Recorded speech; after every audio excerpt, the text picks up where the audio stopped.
पूर्ण रूप से सुनसान आंगन अब अच्छी शराब और भोजन से भर गया था। फूलों की नाजुक गंध चारों ओर फैल गई थी क्योंकि सभी नए नामांकित छात्रों ने खुद को सभी भोजन और पैसे भरने के बाद अपना पेट फैला लिया था। हर चीज अद्भुत और स्वादिष्ट लग रही थी।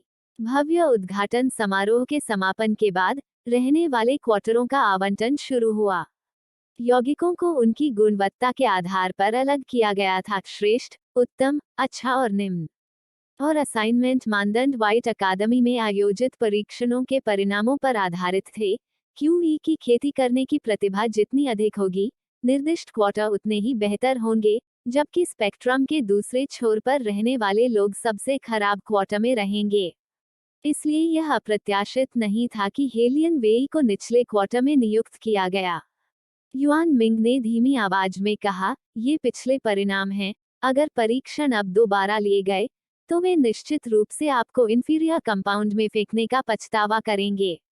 इससे कोई फर्क नहीं पड़ता कि हम कहाँ रहते हैं। वेई को कोई परवाह नहीं थी और उसने अपने कंधे उचकाए। वैसे भी 1 महीने के बाद एक और परीक्षण अवधि होगी, इसलिए वह अधीर नहीं थी। हेलियन वेई अधीर नहीं थी, लेकिन कोई था। व्हाइट एकेडमी में एल्डर ने इतने सालों तक रहने के लिए क्वार्टर आवंटित किया था, फिर भी उन्हें कभी इस तरह की स्थिति का सामना नहीं करना पड़ा था। अप्रत्याशित रूप से 2 नए छात्र थे जिनका परीक्षा परिणाम नहीं आया था। यहाँ तक उनके उपनाम और जन्म स्थान भी नहीं बताए गए, तो उन्हें कैसे नियुक्त करें? बुजुर्ग ने अपनी दाढ़ी पर फूंक मारी और अपनी अकादमी के प्रिंसिपल की ओर मुड़ा। टुसु फैंग का परिष्कृत स्वभाव बिल्कुल भी कम नहीं हुआ। एल्डर सु, आप बस बेतरतीब ढंग से उन दोनों को एक यौगिक में निर्दिष्ट कर सकते हैं। ये चीजें बेतरतीब ढंग से कैसे की जा सकती हैं? बुजुर्ग परेशान हो गया और उसने चारों ओर हाथ लहराते हुए कहा, आप लोग बस उन लोगों के लिए परिसर में जाएं जिनकी योग्यता सबसे कम है। नांगोंग लाई, धिक्कार है। आपने कहा था कि यह बेतरतीब ढंग से नहीं किया जाएगा। धमाका। हेलियन वेई ने किताबों का थैला अपने बिस्तर पर फेंक दिया, अपनी आंखें उठाईं और अपने कमरे के चारों ओर देखा। हालांकि यह थोड़ा छोटा था, इसमें वह सब कुछ था जिसकी उसे जरूरत थी और क्वार्टर एक पारंपरिक एहसास देता था। यह दूसरी बार माना जा सकता है जब मैं स्कूल में रहा हूँ। वेई शैतानी से हंसे, यह बताने की जरूरत नहीं कि वहां वास्तव में एक छात्र आवास जैसी भावना थी। अंतर केवल इतना था कि विश्वविद्यालय में कमरे 4 लोगों के लिए थे, जबकि यहाँ एकल कमरे हैं। वेई ने अपना सारा सामान व्यवस्थित करने के बाद आकाशीय सीमा स्थानिक अंतरिक्ष में प्रवेश किया। इस बार उसने स्ट्रॉबेरी नहीं तोड़ी, इसके बजाय वह आम चांदी से बनी एक लंबी तलवार ले आई। इस तलवार की धार से एक अस्पष्ट ठंडी ऊर्जा उत्सर्जित हो रही थी और एक नजर से कोई भी बता सकता था कि यह कोई साधारण हथियार नहीं था। क्या यह वह हथियार नहीं है जो आपने कल रात बनाया था? युआन मिंग ने जम्हाई लेते हुए पूछा, तुमने इसे बाहर क्यों निकाला? वेई ने कोई उत्तर नहीं दिया। अभी वह एक आंगन से गुजरी थी तो उसने किसी को हथियार रखते हुए देखा था। यह वास्तव में एक व्यक्तिगत शिक्षण संस्थान था। जब तक छात्र के पास हथियार बनाने की क्षमता थी, वे इसका उपयोग असली चांदी के पैसे के साथ विनिमय करने के लिए कर सकते थे। क्या भविष्य में वह गलती से दुनिया पर हावी नहीं हो पाएगी? यह सोचकर वेई ने मुस्कुराते हुए अपने होंठ टेढ़े किए और थोड़ा शैतानी से कहा, पैसे के बदले। बिजनेस प्लाजा अतुलनीय रूप से समृद्ध था क्योंकि यह केवल व्हाइट अकादमी का सहायक परिसर नहीं था। इसके विपरीत, इसमें वह सब कुछ शामिल था जो कोई भी चाह सकता था। रेस्तरां, चाय घर, हर तरफ बढ़िया जेड, और निश्चित रूप से इसमें अकादमी का डाइनिंग हॉल भी शामिल था। नए छात्रों के लिए, जिन्होंने अभी अभी दाखिला लिया था, बिजनेस प्लाजा विशेष रूप से जीवंत दिखाई देता था। कभी कभार वे एक उच्च वर्ग के व्यक्ति को भी देख सकते थे जो उनसे 1 वर्ष पहले प्रवेश कर गया था। हलचल भरे दृश्य ने प्लाजा के हर क्षेत्र को घेर लिया। इसलिए जब एक सुंदर दिखने वाली युवा महिला एक लंबी तलवार लेकर एक लोकप्रिय और समृद्ध हथियार की दुकान में दाखिल हुई तो किसी ने ध्यान नहीं दिया। उसने कुछ नहीं कहा और काले कपड़े में लपेटी हुई तलवार ले ली और लकड़ी की मेज पर रख दी। स्टोर मैनेजर, जो मूल रूप से अबेकस पर गणना कर रहा था, अचानक विचलित हो गया। उसने अपना सिर उठाया और युवा लड़की की ओर देखा। मिस, क्या आप हथियार बेचने आई थीं? हम। युवा लड़की ने नरमी से जवाब दिया और अपने सिर पर बुनी हुई बांस की टोपी उतार दी। वो हेलियन वेई वेई के अलावा और कौन हो सकती है? मैनेजर ने भौहें सिकोड़ ली। दुकान पर कुछ नए छात्र आए थे और वे सभी आधे अधेड़ बच्चे थे। अपने लिए एक हथियार की चाहत तो उनकी फितरत में थी, लेकिन ये लड़की असल में एक हथियार बेचने आई थी।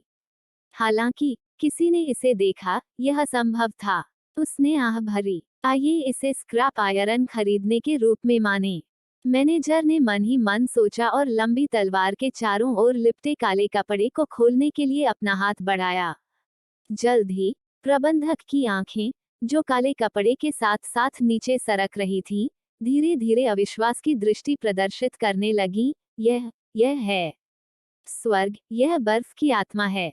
अचूक तलवार ने स्पष्ट रूप से शीतलता उत्सर्जित की और धार की तीव्रता के स्तर के अलावा यह स्पष्ट रूप से प्रथम श्रेणी की सोल ऑफ आइस तलवार थी। हालांकि बर्फ की यह आत्मा चरम स्तर पर नहीं थी, फिर भी यह बिल्कुल कीमती थी। बहुत कम संख्या में मार्शल कलाकार इस खजाने की इच्छा रखेंगे। मिस, क्या आप निश्चित हैं कि आप बर्फ की इस आत्मा को मुझे बेचना चाहती हैं? प्रबंधक ने तुरंत पूछा। उसकी शक्ल उस व्यक्ति की तरह थी जिसे डर था कि हेलियन वेई को फैसले पर पछतावा होगा। वेई वेई का हथियारों का मूल्यांकन मूल रूप से बहुत सटीक नहीं था।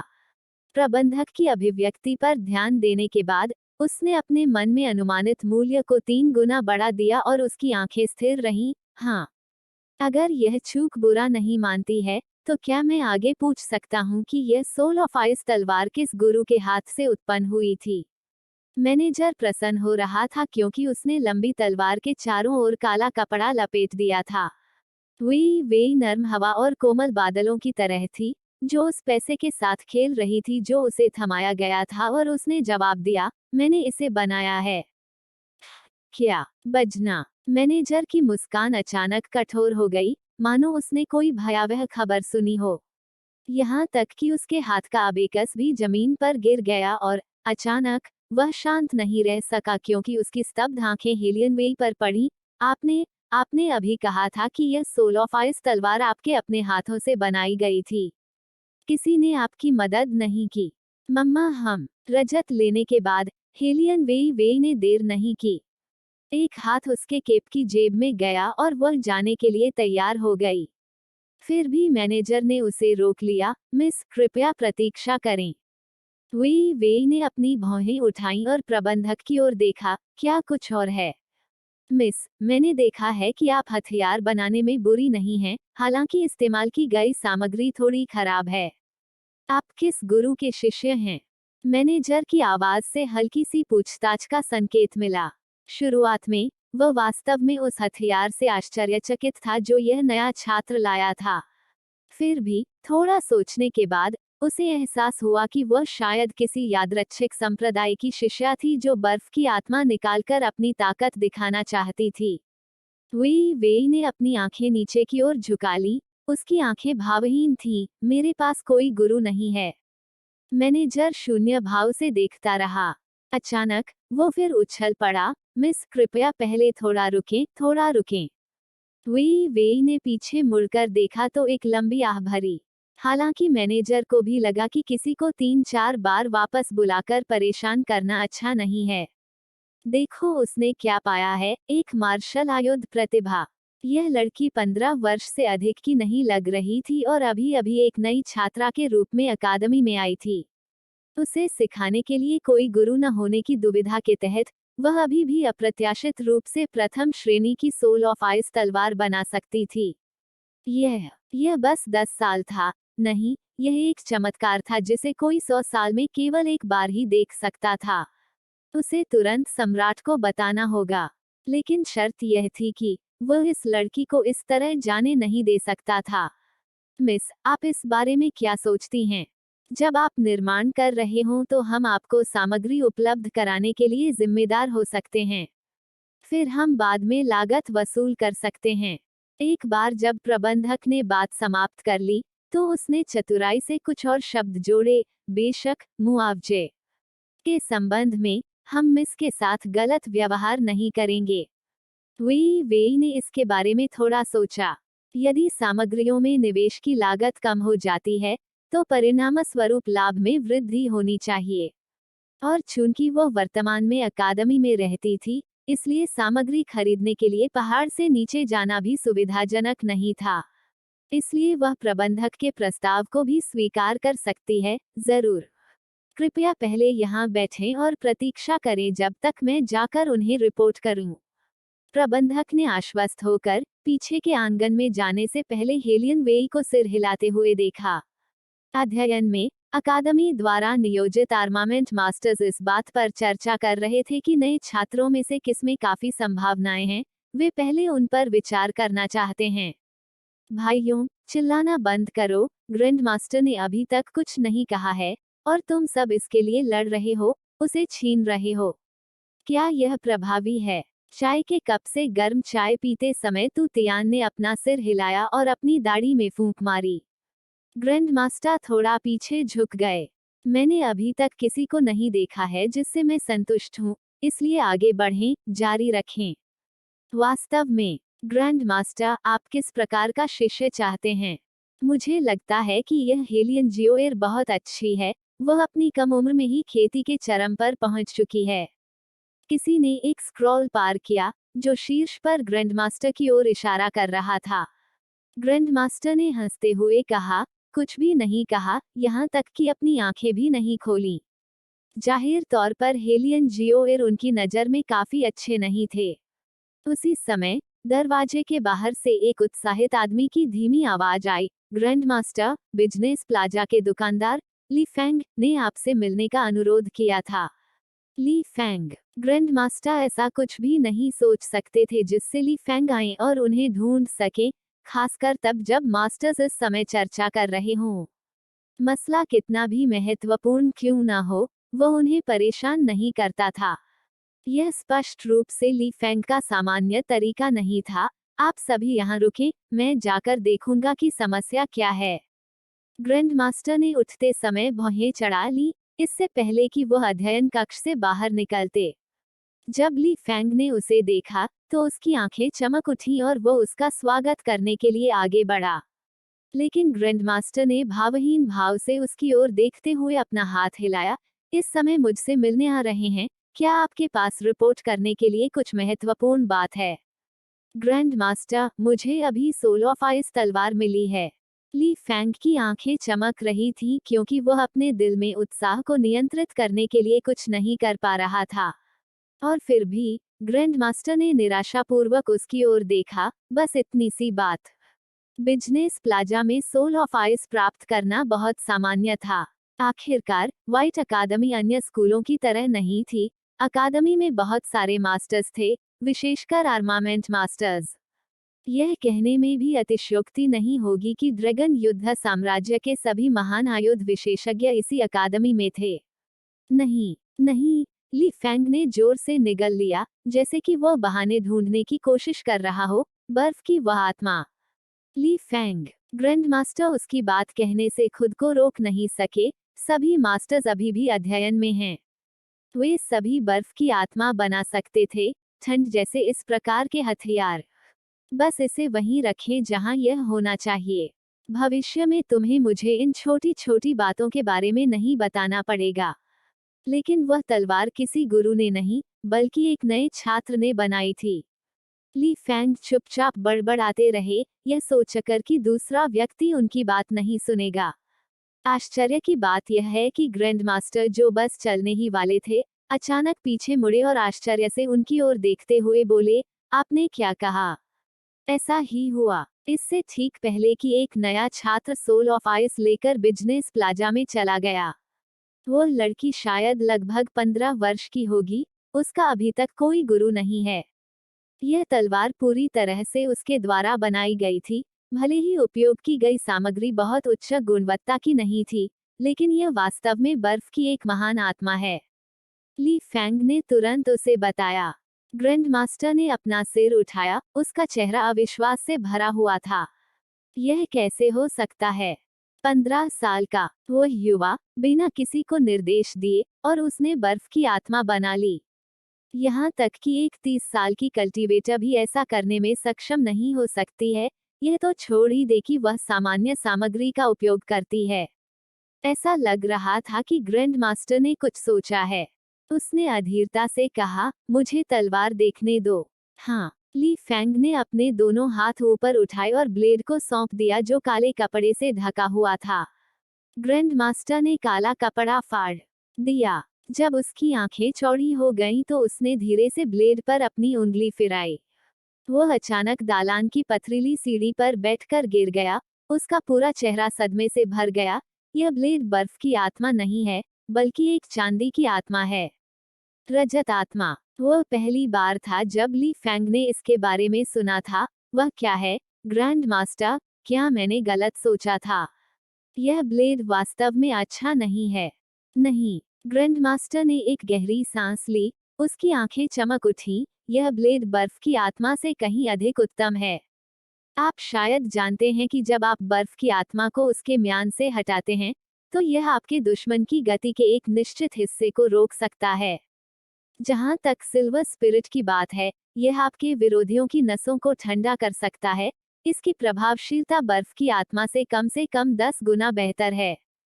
यह सुनने के बाद ली फैंग के होश उड़ गए। उसने सोचा कि लड़की प्रतिभाशाली थी, लेकिन उसे उम्मीद नहीं थी कि वह इतनी अद्भुत थी। पिछली बार के अनुभव के साथ ग्रैंड मास्टर ने अपनी बुद्धि वापस पाने के बाद सबसे पहला काम ली फैंग का कॉलर पकड़कर पूछा, फिर लड़की? लड़की कहाँ है? क्या तुमने उससे उसका नाम पूछा? कृपया उस मूर्ख तू लाओ की तरह मत बनो, कुछ भी पूछना भूल जाओ। ली फैंग दंग रह गए। मैं उसका नाम पूछना भूल गया। आप, तुम लोग, ओह। ग्रैंड मास्टर ली फैंग की गलती से नाराज थे। ली फैंग ने उसका निराश चेहरा देखा और तुरंत उससे कहा, हालांकि लड़की अभी तक नहीं गई है। मैंने सोचा कि वह कोई साधारण प्रतिभाशाली लड़की नहीं थी, इसलिए मैंने उसे बिजनेस प्लाजा में रखा। यदि ग्रैंड मास्टर उनसे मिलना चाहते हैं, तो आप मिल सकते हैं।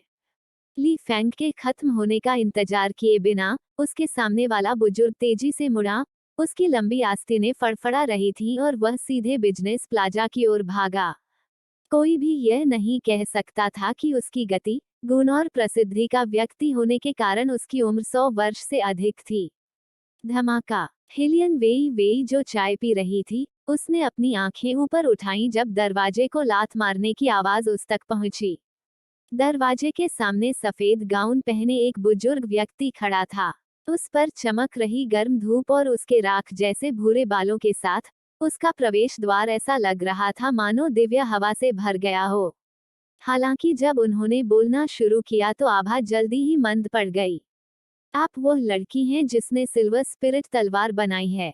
यदि आप जिस सिल्वर स्पिरिट की बात कर रहे हैं वह ब्लेड है, तो हाँ, मैंने इसे बनाया है। हेलियन वेई वेई ने शांति से चाय का कप नीचे रखा। उसकी अभिव्यक्ति शांत और शांत थी। ग्रैंड मास्टर की आंखें चमक उठी और वो उसके पास गया और फिर उसका हाथ पकड़ लिया। भविष्य के मास्टर ने आखिरकार तुम्हें पा लिया। भावी गुरु, तुम्हें मिल गया। हेलियन वेई वेई ने बुजुर्ग की हरकतों को देखा। उसका मुंह हिल गया। हाहा, नारी, तुम्हें इतना भावुक गुरु कब मिला? युआन मिंग ने चिढ़ाते हुए कहा। हेलियन वेई वेई ने अपना सिर पकड़ लिया। वह भी जानना चाहती थी कि यह बूढ़ा मजाकिया आदमी कहाँ से आया है। दादाजी, मुझे लगता है कि आप गलत हैं। मेरा कोई गुरु नहीं है। यह कहते हुए हेलियन वेई वेई जल्दी से अपना हाथ वापस लेना चाहती थी। असहाय होकर ग्रैंड मास्टर ने कहा, नहीं, मैं गलत नहीं हूँ। फ्यूचर मास्टर को यकीन है कि आप ही वह व्यक्ति हैं जिसका फ्यूचर मास्टर इंतजार कर रहा था। महिला, क्या तुम्हें यकीन है कि यह बूढ़ा आदमी तुम्हारा फायदा उठाने की कोशिश नहीं कर रहा है? इसमें कोई शक नहीं कि युआन मिंग एक ऐसा व्यक्ति था जो युद्ध भड़काना पसंद करता था और हमेशा एक अच्छी लड़ाई की उम्मीद करता था। हालांकि बुजुर्ग को धमकाना थोड़ा घटिया था, यहाँ यह बुजुर्ग स्पष्ट रूप से लड़ाई की तलाश में था, तुरंत उसके हाथों को छूने के लिए दौड़ रहा था। हेलियन वेई वेई को वास्तव में घबराहट महसूस हुई। वो कभी कभी युआन मिंग के सिर को खोलकर देखना चाहती थी कि अंदर क्या अजीब चीजें हैं। यह हमेशा या तो महिलाओं के बारे में था या झगड़ा करने की चाहत के बारे में था। इससे भी अधिक प्रफुल्लित करने वाली बात यह थी कि हर रात वो हमेशा अपने बारे में बहुत अहंकारी महसूस करता था, यह सोचकर कि उसे उससे प्यार हो गया है। हेलियन वेई वेई भी इस मामले से निपटने में शक्तिहीन थे। वह पूछना चाहती थी कि क्या व्हाइट अकादमी में मनोविज्ञान में विशेषज्ञता वाले शिक्षक हैं, क्योंकि वह देखना चाहती थी कि क्या उसके पालतू जानवर का दिमाग सचमुच बीमार नहीं है। महिला, तुम मुझे फिर से उसी तरह देख रही हो, और तुम अब भी यह कहने की हिम्मत कर रही हो कि तुम्हारे मन में मेरे बारे में कोई अजीब विचार नहीं है। बस हार मान लो, यह देवता कभी किसी इंसान के प्यार में नहीं पड़ेगा। युआन मिंग ने लाल चेहरे के साथ एक सुंदर आभा बिखेरते हुए कहा। हेलियन वेई वेई, शिष्य, क्या गलत है शिष्य? ग्रैंड मास्टर यह नहीं सुन सके कि युआन मिंग क्या कह रहे थे। स्वाभाविक रूप से उसे यह समझ में नहीं आया कि जब वो यहाँ था तो इतने कम समय में लड़की आहें भरती थी और अपने बालों को सहलाती थी और बहुत उदास दिखती थी। हेलियन वेई वेई ने लकड़ी की कुर्सी से उठते हुए ठंड से अपना हाथ हटा दिया। मैं आपको फिर से बता दूं, मेरे पास कोई मास्टर नहीं है, आपने मुझे किसी और के लिए गलत समझा है। इंतजार, मानो यह महसूस करते हुए कि उसके तरीके थोड़े उग्र थे, ग्रैंडमास्टर को डर था कि यह प्रतिभाशाली प्रशिक्षु भाग जाएगा। उसने धीरे धीरे अपना लहजा बदला, एक गंभीर बुजुर्ग की ताकत के साथ। युवा लड़की, डरो मत। मैं सिर्फ तुम्हारे साथ हथियारों के बारे में बात करना चाहता हूँ, बस इतना ही। हेलियन वेई वेई ने, यह सुनकर कि विषय व्यवसाय के बारे में था, अपने कदम रोक दिए। आप किस बारे में बात करना चाहते थे? तुमने कितने हथियार बनाए हैं? ग्रैंडमास्टर एक चालाक लोमड़ी की तरह मुस्कुराए, यह सोचकर कि यह लड़की बहुत अच्छी थी, न तो जिद्दी और न ही दम्भी, और सबसे बढ़कर वास्तव में विनम्र। हेलियन वेई वेई ने उदासीनता से उत्तर दिया, दो सिल्वर स्पिरिट बनाने से पहले उसने केवल 2 हथियार बनाए थे। हेलियन वेई वेई ने शांति से सिर हिलाया और जारी रखा, पहला वाला फीनिक्स लॉफ्ट में बनाया गया था। वहाँ एक आर्मामेंट मास्टर असेंबली या कुछ और लग रहा था, इसलिए मैं इसे आजमाने गया। विधानसभा, क्या आप उस सभा के बारे में बात कर रहे हैं जिसकी व्यवस्था तू लाओ ने की थी? ग्रैंड मास्टर अब और शांत नहीं बैठ सके क्योंकि उन्हें लगा कि उनका दिल कांप रहा है। क्या इस दुनिया में कभी ऐसे भी संयोग होते थे? ग्रैंड मास्टर ने झट से पूछा, आपने सभा में क्या बनाया? यह तलवार नहीं थी। हेलियन वेई ने फिर से चाय पी और इत्मीनान से कहा, यह एक चाबुक था, मैंने एक लंबा चाबुक बनाया। बुजुर्ग तुरंत झपट्टा मारकर खड़ा हो गया, इस बार वह अपने उत्साह को और नहीं रोक सका। उसने अपनी मुठ्ठियां भींचते हुए कहा, वो एक लंबा चाबुक नहीं था, यह एक 9 ट्यून सिल्वर स्नेक था। युवा लड़की, क्या आप जानती हैं कि हमने आपके लिए पूरा शहर खोजा है? हा, मुझे अभी भी विश्वास नहीं हो रहा है कि आप अकादमी में आए थे। रुको, यह सही नहीं है, अपनी प्रतिभा के साथ आपको व्हाइट अकादमी में शामिल होना चाहिए।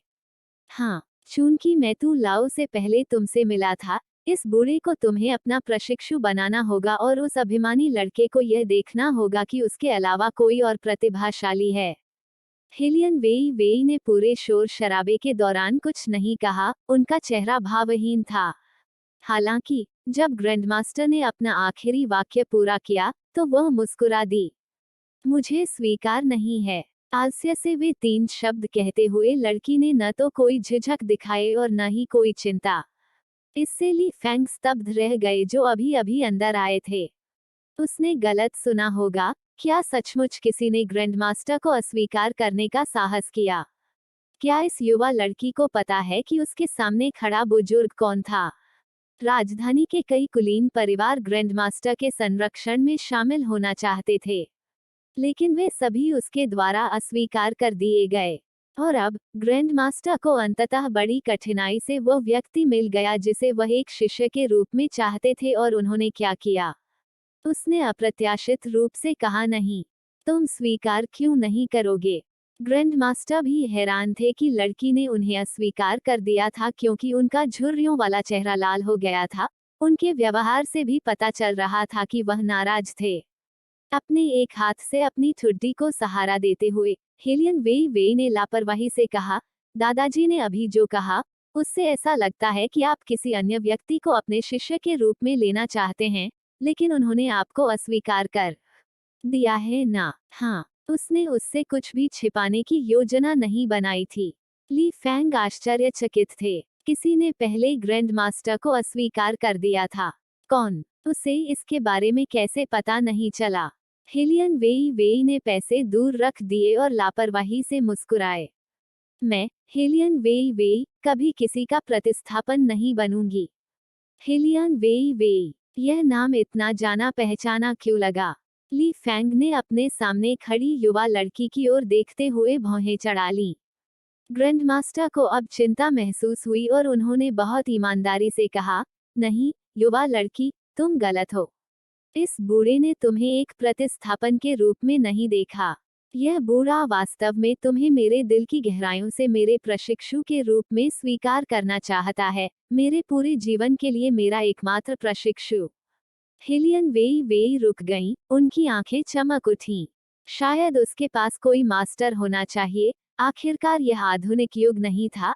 अधिक दुश्मन होने की तुलना में अधिक मित्र होना कहीं बेहतर था। इसके अलावा उसके निर्देश देने से हथियार बनाने में कम चक्कर लगाने पड़ेंगे।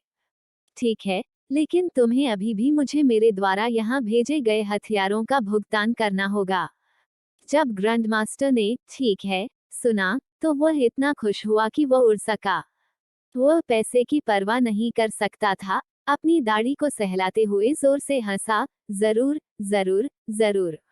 अगर मेरे प्रशिक्षु को कुछ चाहिए, तो मास्टर निश्चित रूप से आपको देगा। उनकी बात सुनकर इस बूढ़े आदमी का रुतबा जरूर ऊंचा होगा। हेलियन वेई वेई इसके बारे में ज्यादा विचार न करते हुए मुस्कुराईं। हालांकि ली फैंग, जो किनारे पर खड़ा था, अचानक उछल पड़ा और हेलियन वेई को घूर कर देखने लगा। आह, मुझे याद है कि तुम कौन हो। तुम वही हो जिसने मुरोंग परिवार द्वारा उसकी शादी रद्द करवा दी थी। वह वास्तव में कचरा शब्द नहीं कह सका, क्योंकि उसने स्वयं देखा कि उसने रजत आत्मा बनाई है। ऐसा हथियार जिसे देखकर किसी की भी रूह कांप जाए। इसके अलावा अपने पूरे दिन शस्त्रास्त्रों के साथ काम करने के बावजूद भी वो उसकी प्रशंसा करने से खुद को नहीं रोक सका। किसने सोचा होगा कि जिस मिस से राजधानी में सभी नफरत करते थे, वह एक बेजोड़ शस्त्रास्त्र प्रतिभा थी। क्या ऐसा हो सकता है कि इतने सालों में वो हमेशा अपनी क्षमता छिपाती रही हो? केवल वो नहीं जानता था कि अगर मुरोंग परिवार को इस बारे में पता होगा, तो क्या उन्हें शादी से पीछे हटने पर अंतहीन पछतावा होगा। दरअसल शादी का रद्द होना कोई रहस्य नहीं था। इसके अलावा इसे बहुत जोर शोर से फैलाया गया था। जब दोनों बच्चों की सगाई हुई, तब भी जनरल के निवास पर हेलियन ओल्ड मास्टर का नियंत्रण था। हालांकि चूंकि उनका निधन हो चुका है, हेलियन परिवार का काम खत्म हो चुका है। साथ ही यह युवा लड़की जिसके पास एक ऑन्स भी क्यूई नहीं थी, मुरोंग मेंशन ने शिकायत करना शुरू कर दिया, उस दयालुता को भूलकर जो हेलियन के पुराने मास्टर ने उन्हें दी थी। दिन के हर समय उनके दिमाग में यही बात चलती रहती थी कि इस शादी को कैसे ठुकराया जाए। और अब आखिरकार उन्हें वह चीज मिल गई जो वे चाहते थे। लेकिन उन्हें कभी पता नहीं चलेगा कि उन्होंने क्या खोया है। ली फैंग ने आह भरते हुए अपना सिर हिलाया, यह सोचकर कि दुनिया के मामले वास्तव में स्थिर नहीं थे, कुछ भी निश्चित नहीं था। ग्रैंड मास्टर ने ठंडे स्वर में कहा, मुरोंग, क्या उस शिष्य तू लाओ को स्वीकार नहीं किया गया है? उसका व्यवहार अच्छा नहीं है, वह सुंदर भी नहीं है, उसकी तुलना मेरे शिष्य से नहीं की जा सकती। उसके साथ अपनी शादी रद्द करने की हिम्मत करो। हम उसके जैसे पुरुष वह नहीं चाहेगी, भले ही वे उसे दिए जाएं। ली फैंग ने अपना सिर उठाया, ग्रैंड मास्टर, मैंने सुना है कि मुरोंग यंग मास्टर को पूरे शहर में सबसे सुंदर आदमी के रूप में तीसरा स्थान दिया गया था। जब से वह शादी से पीछे हट गया है, कुलीन परिवारों की कई युवा मिसेज ने मुरोंग के निवास पर प्रस्ताव भेजे हैं, जो सभी उससे शादी करना चाहते हैं। ग्रैंड मास्टर ने अपनी दाढ़ी में गुस्से से भिनभिनाया, तभी अचानक उनकी आंखें चमक उठीं। उन्होंने गर्व से कहा, यह सिर्फ तीसरा स्थान है। प्रिय शिष्य, बाद में मास्टर आपको शहर के नंबर 1 सबसे खूबसूरत आदमी से मिलवाएंगे, जो उस मुरोंग यंग मास्टर से 100 गुना बेहतर होगा। सबसे सुंदर आदमी। ली फैंग ने अवचेतन रूप से शाही महल के उस व्यक्ति के बारे में सोचा।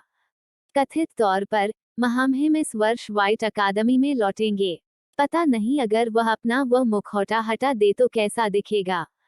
क्या यह किसी बड़ी आग के जलने से नष्ट हुआ रूप होगा, या यह अभी भी पहले जैसा ही सुंदर और देवतुल्य होगा।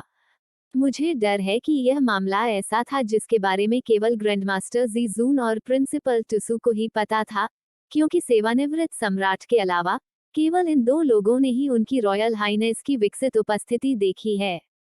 ठीक है, शायद महायाजक को भी शामिल किया जा सकता था, लेकिन ऐसा लग रहा था कि महायाजक अभी भी बंद दरवाजे पर ध्यान में थे और यहाँ नहीं आ सकते थे। अन्यथा उन 2 लोगों की शक्ल और चाल ढाल के साथ वे निश्चित रूप से व्हाइट अकादमी में कोई छोटी गड़बड़ी नहीं ला सकते थे। किसी भी स्थिति में मेरे अच्छे शिष्य, तुम्हें निश्चिंत रहना चाहिए। कौन कहेगा कि वे मेरे आधिकारिक शिष्य को नापसंद करते हैं। बूढ़ा व्यक्ति ओजस्वी बोलता था, उसकी अभिव्यक्ति सशक्त और दबंग थी। ली फैंग ने धीरे से 2 बार खांसते हुए कहा, हिज रॉयल हाइनेस करेंगे। वह न केवल कहने की हिम्मत करेंगे, बल्कि आपको एक पैर से लात मारने की भी हिम्मत करेंगे। क्या ग्रैंडमास्टर इस मामले को भूल गए हैं? आप? ग्रैंडमास्टर ने पलटकर सोचा, इस छोटे से लड़के ली फैंग में क्या घुस गया, जिसने आज उसके द्वारा बनाए गए हर चरण को नष्ट कर दिया। दूसरे शब्दों में, उसकी हर योजना का खंडन करना। वह रॉयल हाइनेस है। हिलियन वेई वेई ने सवाल करते हुए अपनी भौहें ऊपर उठाईं। ग्रैंडमास्टर उसके करीब चले गए और धीमे स्वर में उन्होंने उत्तर दिया, वर्तमान तीसरा राजकुमार। वह इस वर्ष व्हाइट अकादमी में भी प्रवेश कर रहा है। वह युवक बहुत भयावह है, उसका प्रतिशोध दृढ़ है। शिष्य, यदि बाद में तुम्हें कोई नकाब पहने हुए व्यक्ति मिले, तो तुम्हें दूर छिप जाना चाहिए। हम वेई वेई ने बिना सोचे समझे जवाब दिया। ग्रैंडमास्टर को कैसे पता चलेगा, उनके प्रिय शिष्य ने पहले ही उस व्यक्ति को नाराज कर दिया था, और सबसे बुरे तरीके से भी। वेई वेई ने इस मामले की आगे कोई जांच नहीं की। किसी भी मामले में, जब से उन्होंने व्हाइट अकादमी में प्रवेश किया और उसके बाद उन्हें किसी भी नकाबपोश व्यक्ति का सामना नहीं करना पड़ा, लेकिन वह एक छोटा सा अनुरोध करना चाहती हैं, मास्टर, आप मुझे एक शिष्य के रूप में स्वीकार करने के मामले में, क्या आप अस्थायी रूप से अन्य लोगों को नहीं बता सकते? क्यों? ग्रैंडमास्टर की आंखें चौड़ी हो गईं। उनके लिए एक शिष्य को औपचारिक रूप से स्वीकार करना आसान नहीं था, और वह तू लाओ और अन्य लोगों को कुछ दिखाने के बारे में सोच रहे थे। वेई वेई ने अपने होठों को मोड़ते हुए मुस्कुराया, जब मैं छाया में छिपी रहूंगी तो दुश्मनों के लिए प्रकाश में रहना अधिक दिलचस्प होगा। साथ ही मास्टर को केवल मुझे सिखाने की जरूरत है और यह काफी अच्छा है। मैं अन्य सभी मामलों को अपने दम पर संभाल सकता हूँ। उसका इरादा सहारा देने के लिए एक मददगार ढूंढने का था, लेकिन इसका मतलब यह नहीं था कि वह ऐसी व्यक्ति बनना चाहती थी जिसे दूसरी पीढ़ी की अमीर उत्तराधिकारी की तरह हर चीज से संरक्षित करने की आवश्यकता थी। दूसरों पर भरोसा करने की तुलना में वह अपनी लड़ाई खुद लड़ना पसंद करेगी। प्रिय शिष्य, ग्रैंडमास्टर ने अपने ही शिष्य की ओर देखा, धीरे से उत्तर दिया, दरअसल तुम्हें इतना समझदार होने की जरूरत नहीं है। उसके लिए एक शिष्य को स्वीकार करना बिल्कुल भी आसान नहीं था, तो क्या हुआ अगर वह उसे दिखावा करने के लिए ले आया? सम्मानित होने के उद्देश्य से वे इस विचार पर पूरी तरह से अड़े हुए थे। आपको सहमत होना होगा। इसके अलावा आपको दूसरों के सामने यह दिखावा करना होगा कि आप मुझे नहीं जानते हैं। बिल्कुल नहीं। ग्रैंडमास्टर ने एक बच्चे की तरह अपना सिर इधर उधर हिलाया। यह बूढ़ा आदमी मना कर रहा है। यह बूढ़ा आदमी उस लड़के मुरोंग को तुम्हारी ओर से सबक सिखाने की योजना भी बना रहा था। वेई वेई को पता था कि बूढ़ा आदमी वही चाहता है जो उसके लिए अच्छा हो। उसने हंसते हुए कहा, मास्टर, व्हाइट अकेडमी में बहुत सारे लोग हैं, आप भी यहाँ एक मास्टर हैं, जब सभी को पता चलेगा कि आपने एक बेकार व्यक्ति को शिष्य के रूप में स्वीकार किया है, तो वे आप पर हंसेंगे। किसकी हिम्मत है? ग्रैंड मास्टर ने अपना सिर घुमाया और दहाड़ते हुए कहा, ली फैंग, आप इस बूढ़े आदमी को बताएं, जो मेरे शिष्य का उपहास करने की हिम्मत करेगा। ली फैंग ने अपने माथे पर ठंडा पसीना पोंछा, आवाज करने से डर गया। वह जानता था कि ग्रैंड मास्टर इस समय सचमुच क्रोधित थे।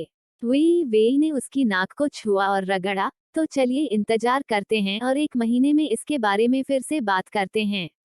1 माह। ग्रैंड मास्टर की आंखें अचानक चमक उठी। शिष्य, क्या आप स्कूल शुरू होने के 1 महीने बाद होने वाले परीक्षण कार्यक्रम के बारे में बात कर रहे हैं? सही। वी वेई की आंखें ऊपर की ओर उठी। उनकी रोशनी निर्बाध रूप से चमक रही थी। मैं चाहता हूं कि हर एक व्यक्ति यह जाने, मैं, हेलियन वेई, प्यार में पागल नहीं हूं, और मैं बेकार नहीं हूं। ग्रैंड मास्टर ने उसे चकित होकर देखा, फिर अचानक जोर से हंसा, हा हा, अच्छा, अच्छा शिष्य। तो फिर वे अच्छी तरह देख लें, उनका शिष्य न केवल शस्त्र निर्माण में अच्छा था, बल्कि दूसरों को मात देने में भी अच्छा था। हालांकि ली फैंग ने वैसी शानदार उम्मीदें साझा नहीं की। वो वेई वेई के पिछले परीक्षा परिणामों को नहीं भूले थे। खंडित क्यूई आधार के साथ, भले ही वह एक शस्त्रागार प्रतिभा थी, फिर भी यह उसकी कम योग्यता की वास्तविकता को नहीं बदलेगा। व्हाइट एकेडमी में इतने सारे विशिष्ट लोगों के होने के अलावा, वह वास्तव में इस बात को लेकर चिंतित था कि वेई वेई 1 महीने के समय में कैसा प्रदर्शन करेगी। रात हो गई, अर्धचंद्राकार आकाश में लटक गया, जैसे पेड़ों की छाया हिल रही थी। अकादमी के पूर्वी क्षेत्र में एक परिसर था जहां प्रतिभाशाली लोगों की प्रशंसा की जाती थी। यहाँ रहने वाले सभी प्रभावशाली परिवारों की बेटियां और बेटे थे, इसलिए यहाँ जब भी कोई घुसपैठ करता तो वह सभी नए छात्रों का ध्यान अपनी ओर खींच लेता। इसके अलावा ये 2 लोग एक साथ आ रहे थे। आह जू, ये यहाँ है। नांगोंग ले ने शैतानी से हंसते हुए सीधे लकड़ी के दरवाजे की ओर इशारा किया। मैंने आपको पूछने में मदद की कि छोटी बिल्ली का बच्चा इस कमरे में रह रहा है। बेली जिया जुए ने अपने पतले होठों को मोड़ा, अपने बाएं दस्ताने को कुतरते हुए।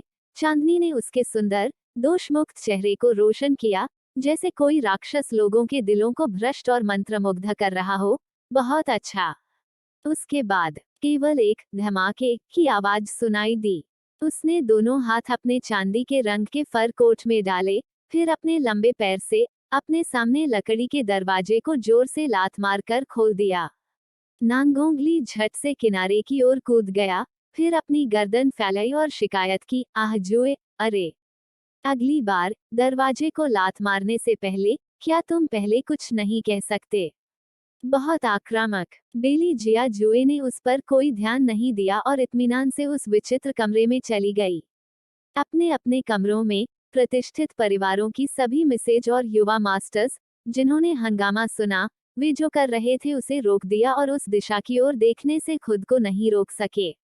उसकी निगाहें जरा भी नहीं रुकी, उसका प्रभावशाली रुख भीतरी कमरे की ओर आगे बढ़ा। क्या यह वह युवा स्वामी नहीं था जिसने आज ही अकादमी में प्रवेश किया था? स्वर्ग, वह यहाँ कैसे हो सकता है? क्या वह जियो एयर की तलाश में यहाँ है? जैसा कि अपेक्षित था, जियो एयर असाधारण है।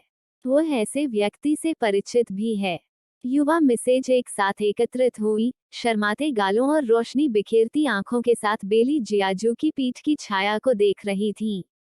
इतना दृढ़ निश्चयी व्यक्ति, बिना बोले भी, अपनी भौहों के जरा सा भी उभार से किसी व्यक्ति के दिल की धड़कन तेज हो सकती है। उनका हर वाक्यांश, हर शब्द, यहाँ तक उनका एक साधारण इशारा भी, अपने साथ एक ऐसी शालीनता लाता है जिसे शब्दों में वर्णित नहीं किया जा सकता है, जैसे अच्छी तरह से समन्वित गतिविधियां जो 1000 मील दूर से जीत का निर्देशन कर सकती हैं। महोदय, हेलियन जियो एयर ने आश्चर्य से अपना सिर उठाया, उसका दिल खुशी से फट गया, लेकिन उसने इसे व्यक्त नहीं किया। आखिरकार, प्रभावशाली परिवारों की कई महिलाएं यहाँ थीं। उसे थोड़ा संयमित रहने की जरूरत थी। हालांकि, जब उसकी बर्फ जैसी ठंडी उपस्थिति को देखते हुए, उसके पूरे चेहरे पर लाली छा गई। वह धीरे से बोली, क्या कारण है कि तुम मुझे ढूंढने आए हो? बेली जिया जुए ने कुछ नहीं कहा। युवा लड़की के चेहरे को देखने के बाद ही उसकी मोटी भौहें मजबूती से तन गईं। फिर वो मुड़ा और चला गया। आह जू, तुम इतनी जल्दी बाहर कैसे आ गईं?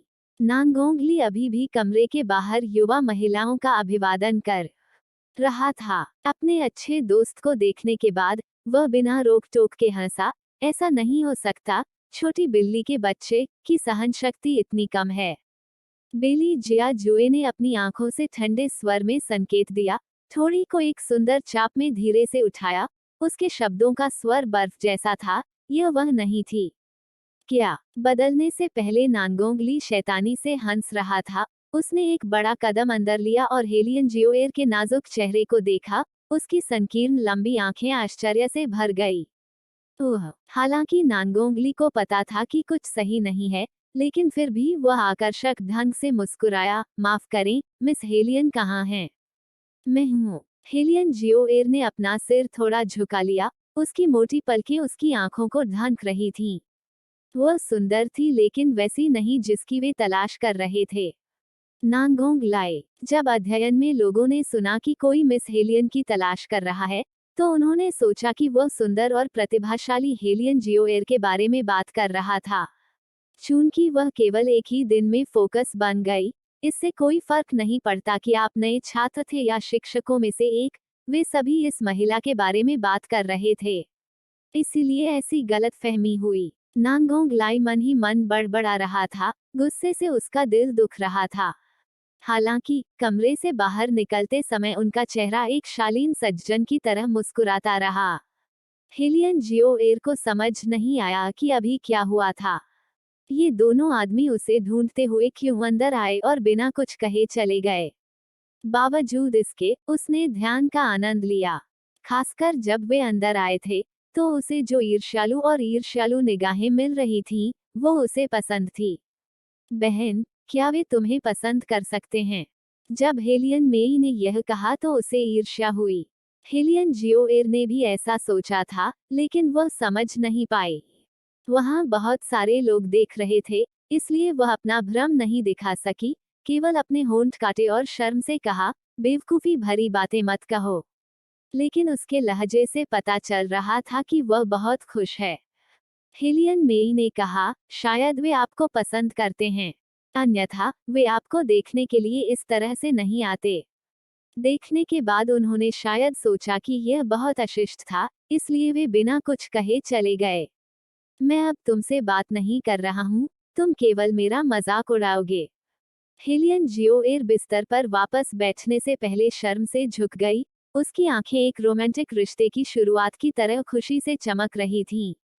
इस समय नांगोंगली एक व्यक्ति का पीछा करते हुए चिल्ला रहा था, यह एक गलती थी। आह जू, एक गलतफहमी। मैंने पहले कभी गलतियां नहीं की, यह उन लोगों की गलती है। वे बहुत आत्मलीन हैं, इसीलिए उन्होंने सोचा कि मैं हेलियन जियोएर की तलाश कर रहा था। वह इस आंगन में नहीं रहेगी। बेली जिया जू ने चारों ओर देखते हुए इत्मीनान से नांगोंगले को काट दिया। नांगोंगली उलझन में था। क्यों? क्या आप भूल गए कि वह बेकार है? बेली जिया जू ने अपने घायल होठों को चाटते हुए मुस्कुराते हुए कहा। उसकी आंखों से हल्की सी सिहरन और बुरी धुंध तैर रही थी। वह शायद हमारे जैसे ही है, सबसे खराब आंगन में रहती है। जब नांगोंग लाई ने उसकी मुस्कान देखी तो वह गश खाकर गिर पड़ा। जब उसने वापस प्रतिक्रिया की, तो उसने देखा कि बेली जिया जुए पहले ही चली गई थी। उसने चुपचाप उस किसी के लिए शोक मनाया।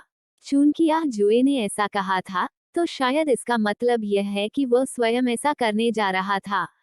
मूल रूप से, उन्हें उस छोटी सी बिल्ली के बच्चे से मिलना था, तो शायद वह इतनी बुरी तरह नहीं मरती। लेकिन अगर आह ज्यू ने इसे स्वयं किया। नांगोंगले कांप उठा, उसके पूरे शरीर पर रोंगटे खड़े हो गए और उसके होंठ शैतानी ढंग से मुड़ गए। असली शो तो बस शुरू होने ही वाला था। आह जू, हम अभी जाकर उनके दरवाजे पर लात क्यों नहीं मारते? इसमें कुछ भी नहीं है। यदि आप किक मारना चाहते हैं, तो जाकर इसे स्वयं करें। मैं स्नान कर रहा हूँ। आप फिर से नहाने जा रहे हैं। एक दिन से भी कम समय में आप पहले ही 5 बार नहा चुके हैं। क्या आपको नहीं लगता कि यह बहुत ज्यादा है? नांगोंग ले ने हंसते हुए कहा। बेली जिया जुए ने अपने पीछे वाले व्यक्ति को नजरअंदाज कर दिया। अपना बाहरी वस्त्र उतारते समय उसकी आंखें एक बुरी आभा से चमक उठीं।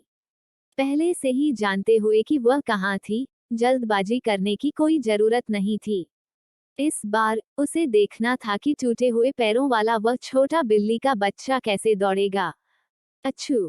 ठंडी हवा चलने के साथ हेलियन वेई वेई, जो एक लकड़ी का टब ले जा रही थी, छींक आई। उसका हाथ उसकी नाजुक बटन वाली नाक की नोक को रगड़ रहा था। व्हाइट एकेडमी में सब कुछ अच्छा था, सिवाय इस तथ्य के कि उसके सभी स्कूल अभी भी आसमान की सामान्य समस्या के अधीन थे। नहाना सचमुच बहुत असुविधाजनक था। इससे कोई फर्क नहीं पड़ता कि कमरे कितने आरामदायक और विशाल थे, वे छात्रावास में स्नान कक्ष नहीं बनाएंगे। निस्संदेह प्राचीन काल के स्नानघर आधुनिक समय के स्नानघरों की तरह सौंदर्यपूर्ण नहीं होंगे। केवल इस विशाल लकड़ी के टब का उपयोग करके, टब में पानी डालकर, कुछ फूलों की पंखुड़ियां बिखेरकर, थोड़ी देर के लिए इसमें भिगोकर स्नान के रूप में गिना जाता है। हालांकि व्हाइट एकेडमी बहुत बेहतर थी, लेकिन पहाड़ों से आने वाले झरने के पानी से उन्होंने विशेष रूप से कुछ बांस के स्नान घर बनाए थे, यहाँ तक कि लड़कों और लड़कियों को अलग भी किया जाता था। हेलियन वेई वेई ने इसके बारे में ज्यादा नहीं सोचा। अपने सफेद तौलिए और प्राचीन काल की सूखी पंखुड़ियों को पकड़कर उसने शांतिपूर्वक बाईं ओर का दरवाजा खोल दिया। नजरें मिली। बिना किसी चेतावनी के उसकी नजर एक जोड़ी सिकुड़ी हुई काली आंखों से मिली। उसके पहले के आदमी का शरीर ऐसा था जो किसी भी लड़की को दीवाना बना सकता था। लंबी टांगें, पतली कमर और वी लाइन एब्स के साथ चौड़े कंधे। मानो विधाता ने बहुत ध्यान से उसे तराशा हो, कोई खामी नजर नहीं आती थी। उसने शायद अभी अभी नहाना खत्म किया था। उसके माथे पर मुलायम बाल गीले थे और उसके सिर के पीछे उसके हाथ से सावधानी से खींचे गए थे, जिससे उसकी पिनकी पर अंगूठी दिखाई दे रही थी। अंगूठी पर चमकते हीरे उसकी शैतानी आभा और अहंकार की सहज भावना के साथ मिलकर उसे ऐसा बना रहे थे मानो वह कोई राजा हो जो अपने क्षेत्र का निरीक्षण कर रहा हो। उसने जो दमनकारी भावना प्रकट की, उसने किसी को भी उसकी उपेक्षा करने में असमर्थ बना दिया। लेकिन ये महत्वपूर्ण नहीं थे। मुख्य बात यह थी कि यार, यदि आप स्नान भी कर रहे थे, तो क्या आप कम से कम अपने आप को तौलिए से नहीं ढक सकते थे? हेलियन वेई वेई को स्नान से बाहर निकलते एक आकर्षक आदमी की इस छवि का आनंद लेने के लिए मजबूर होना पड़ा, लेकिन इससे पहले कि उसके गाल लाल हो जाते, उसका पूरा शरीर अचानक तनावग्रस्त हो गया। एक सेकेंड रुकें, यह आदमी परिचित लग रहा था। यह वह था, वो बदकिस्मत लड़का जिसे उसने जबरदस्ती चूमा था। खतरे का सामना करने वाले जानवर की तरह आदमी की शक्ल देखने के बाद हेलियन वेई की पहली प्रतिक्रिया तुरंत मुड़ने की थी। दुर्भाग्य से बहुत देर हो चुकी थी। उसके कपड़ों के पीछे का कॉलर लापरवाही से पकड़ लिया गया था। हालांकि इस्तेमाल किया गया बल बहुत मजबूत नहीं था, लेकिन यह उसे अपनी जगह पर रखने के लिए पर्याप्त था। इसके अलावा एक आदमी की ठंडी गंध जो अभी अभी नहाया था, उसकी नाक पर हमला कर रही थी, उस पर अशांत रूप से हमला कर रही थी, जैसे कि उसे पूरा निगल जाना चाहती हो। हेलियन वेई वेई ने बस ऊपर देखा और गहरी आंखों की एक जोड़ी में गिर गई जो एक प्राचीन कुएं जितनी गहरी लग रही थी। आंखों की यह जोड़ी उसके लिए अपरिचित नहीं थी। वे शैतानी, ठंडे और हृदयहीन थे, नरक में खिलने वाली लाल स्पाइडर लिली की तरह दिख रहे थे, जिन्हें राक्षसों ने ले लिया था और येलो स्प्रिंग्स के पास सड़क पर छोड़ दिया था, जिससे कोई भी व्यक्ति जो इतना सावधान नहीं था, उनकी अंधेरी सुंदरता में डूब गया। जब उस आदमी ने उसे देखा, तो उसने अपनी आंखें हल्की सी झुका लीं। एक सेकंड बाद, उस आदमी के होठों पर ऐसी मुस्कुराहट थी जिसका मुकाबला कोई राक्षस नहीं कर सकता था। उस खतरनाक मुस्कान ने हेलियन वेई वेई को एक मुहावरा सोचने पर मजबूर कर दिया। स्वर्ग के लिए एक रास्ता है, और फिर भी आप नर्क में घुस गए। यह सचमुच कितना भयावह संयोग था। हेलियन वेई वेई ने अपने सूखे होठों को चाटा, उसकी चतुर आंखें चारों ओर घूमने लगी और वह भागने का रास्ता सोचने लगी। सोचने में अपना समय बर्बाद मत करो। बेली जिया जू ने अपने सामने वाली महिला की ओर देखा, उसकी आवाज ठंडी लेकिन आलसी थी। वो खतरनाक तरीके से हेलियन वेई वेई के कान के पास गया और बोला, क्या तुम्हें लगता है कि जब मैंने तुम्हें कड़ी मेहनत से पकड़ लिया तो मैं तुम्हें फिर से आसानी से भागने दूंगा? हम smile with horns, smile with horns, smile with horns, code sweat smile. उस आदमी का हम बहुत अस्पष्ट तरीके से कहा गया था। अंतिम अक्षर बिल्कुल एक हुक की तरह था, जो किसी व्यक्ति के दिल की गहराई तक चिपक जाता था। इतनी गहरी तलहटी के कारण व्यक्ति लगभग अपनी सारी सुरक्षा खो सकता है। लेकिन हेलियन वेई वेई ने केवल अपनी भौहें उठाईं और मुस्कुराईं, शैतानी चतुराई जरा भी कम नहीं हुई।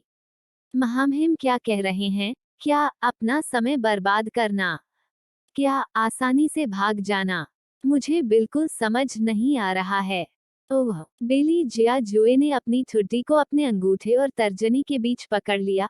बहुत गुस्से में थी, फिर भी इसे मुस्कुराहट में छिपाते हुए कहा, मुझे मत बताओ, केवल एक दोपहर के बाद और तुमने अपनी यादें खो दी हैं। हेलियन वेई वेई अपनी कनपटी को रगड़ते हुए मुस्कुराते हुए बोली, वास्तव में आज कुछ मुझसे टकराया था। क्या मैं आपको याद दिलाना चाहता हूँ कि आप मुझसे टकराए थे? बेली जिया जुए ने अपनी ठुड्डी उठाई, उसका सुंदर चेहरा बेहद करीब झुक गया और ऐसा लग रहा था जैसे उसकी हर सांस उसके होंठों को छू सकती है। शायद मुझे तुम्हें अब मार देना चाहिए ताकि तुम याद कर सको कि तुमने क्या अच्छे काम किए हैं। उसका लहजा बहुत ठंडा था, उसकी बातें बेहद धीमी गति से बोली जाती थीं, इतनी धीमी गति से ऐसा लगता था कि वह नर्क के द्वार पर है, जैसे कोई मृत्यु देवता मृतक का रिकॉर्ड रखता हो। वेई वेई को पता था कि वह उसे आसानी से भागने नहीं देगा। साथ ही इस बुद्धिमान व्यक्ति के सामने एक बार पहले की गई चालें दूसरी बार काम नहीं करेगी। इसके अलावा वहां वास्तव में बहुत अधिक जहर नहीं था। युआन मिंग ने उसे केवल 3 बार उनका उपयोग करने की अनुमति दी। इससे अधिक होने पर उसे कीमत चुकानी होगी। युआन मिंग एक सच्चा राक्षस था, वह वास्तव में उसके साथ कीमतों पर चर्चा नहीं करना चाहती थी। शायद कोई दूसरा रास्ता भी हो सकता है। वेई वेई ने अपना चेहरा एक तरफ झुकाया, बाहर पानी की आवाज सुनकर उसकी आंखें चमक उठीं और वह अचानक जोर से चिल्लाई, मदद करो, छेड़छाड़ आहे। क्या तुमने सोचा था कि अगर तुम इस तरह चिल्लाओगे तो कोई तुम पर विश्वास करेगा? बेली जिया जुए ने खतरनाक ढंग से अपनी आंखें सिकोड़ ली, उसके मुंह के कोनों पर एक अधूरी मुस्कान असामान्य रूप से रक्तपिपासु लग रही थी। उसकी लंबी और पतली उंगली उसके होठों के मांस पर दब गई और बलपूर्वक उन्हें कुचलने लगी। ऐसा लगता है जैसे मैं अभी भी तुम्हारे प्रति बहुत दयालु हूँ। वेई वेई की सुडौल आंखें धीरे से ऊपर उठीं। हार स्वीकार करने को तैयार न होते हुए उसने मौके को मजबूती से पकड़ लिया और सीधे अपना मुंह खोला और दांत से काट लिया। हालांकि परिणाम यह था, न केवल वह अपनी मंशा के अनुरूप प्रतिकार करने में विफल रही, वो लड़का अप्रत्याशित रूप से शांत लग रहा था, उसे इस बात की बिल्कुल भी परवाह नहीं थी कि उसने उसे काटा है। यहाँ तक उसने दुष्टतापूर्वक उसकी जीभ की नोक को खरोंचने के लिए उसके दांतों के बीच अपनी लंबी पतली उंगली का भी इस्तेमाल किया। वेई वेई की पीठ सख्त हो गई और उसने लगभग अपशब्दों की झड़ी लगा दी। जारी क्यों नहीं, हम। बेली जिया जुए ने उसे फिर से खींच लिया, उसका चेहरा शांत था। इतना खराब भी नहीं। वेई वेई के होठों के कोने ऊपर उठे, चूंकि महामहिम के पास मेरी प्रशंसा करने का समय है, तो अपने कपड़े पहनने के बारे में क्या ख्याल है? क्योंकि मेरी योजना हमेशा इतनी सरल नहीं थी कि लोग गलती करें कि आपने मेरे साथ छेड़छाड़ की है। यदि आप मुझ पर विश्वास नहीं करते हैं, तो सुनो, 1, 2, 3 आ रहे हैं। उसकी आवाज अभी बंद ही हुई थी कि बाहर से दरवाजा खटखटाने की आवाज आई। वेई वेई ने हलचल का फायदा उठाया और एक पिघले हुए कीड़े की तरह अपने बाहरी वस्त्र के नीचे से निकल गई। कोई भी स्पष्ट रूप से नहीं देख सका कि उसने ऐसा कैसे किया। उसकी गति बहुत तेज थी, इतनी तेज कि किसी की भी दृष्टि धुंधली और भ्रमित करने वाली थी। एक झटके में वह उस लड़के से दूर कूद गई। इस तरह के आंदोलन को अंजाम देना शायद अन्य लोगों के लिए मुश्किल होगा, लेकिन वे अन्य लोगों की तरह नहीं थी। वह भाड़े के गिल्ड की एक प्रमुख गुप्त एजेंट थी। इस तरह कपड़े उतारना उनकी जरूरी कुशलताओं में से एक थी। उसे ध्यान न देने के लिए शुरू से ही उसने मौके का फायदा उठाकर अपना कॉलर खोल लिया। उसके बाद उनका शब्दाडंबर अंत में इस पलायन के लिए केवल एक आड़ मात्र था। खाली बाहरी वस्त्र को पकड़े हुए अपने हाथ को देखते हुए बेली जियाजू ने कोई हलचल नहीं की।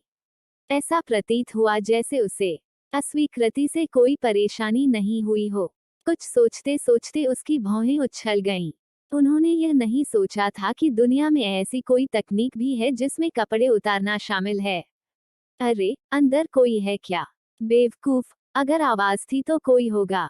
कोई चिल्ला रहा था कि उनके साथ छेड़छाड़ की जा रही है। जल्दी करो और लात मारकर दरवाजा खोलो।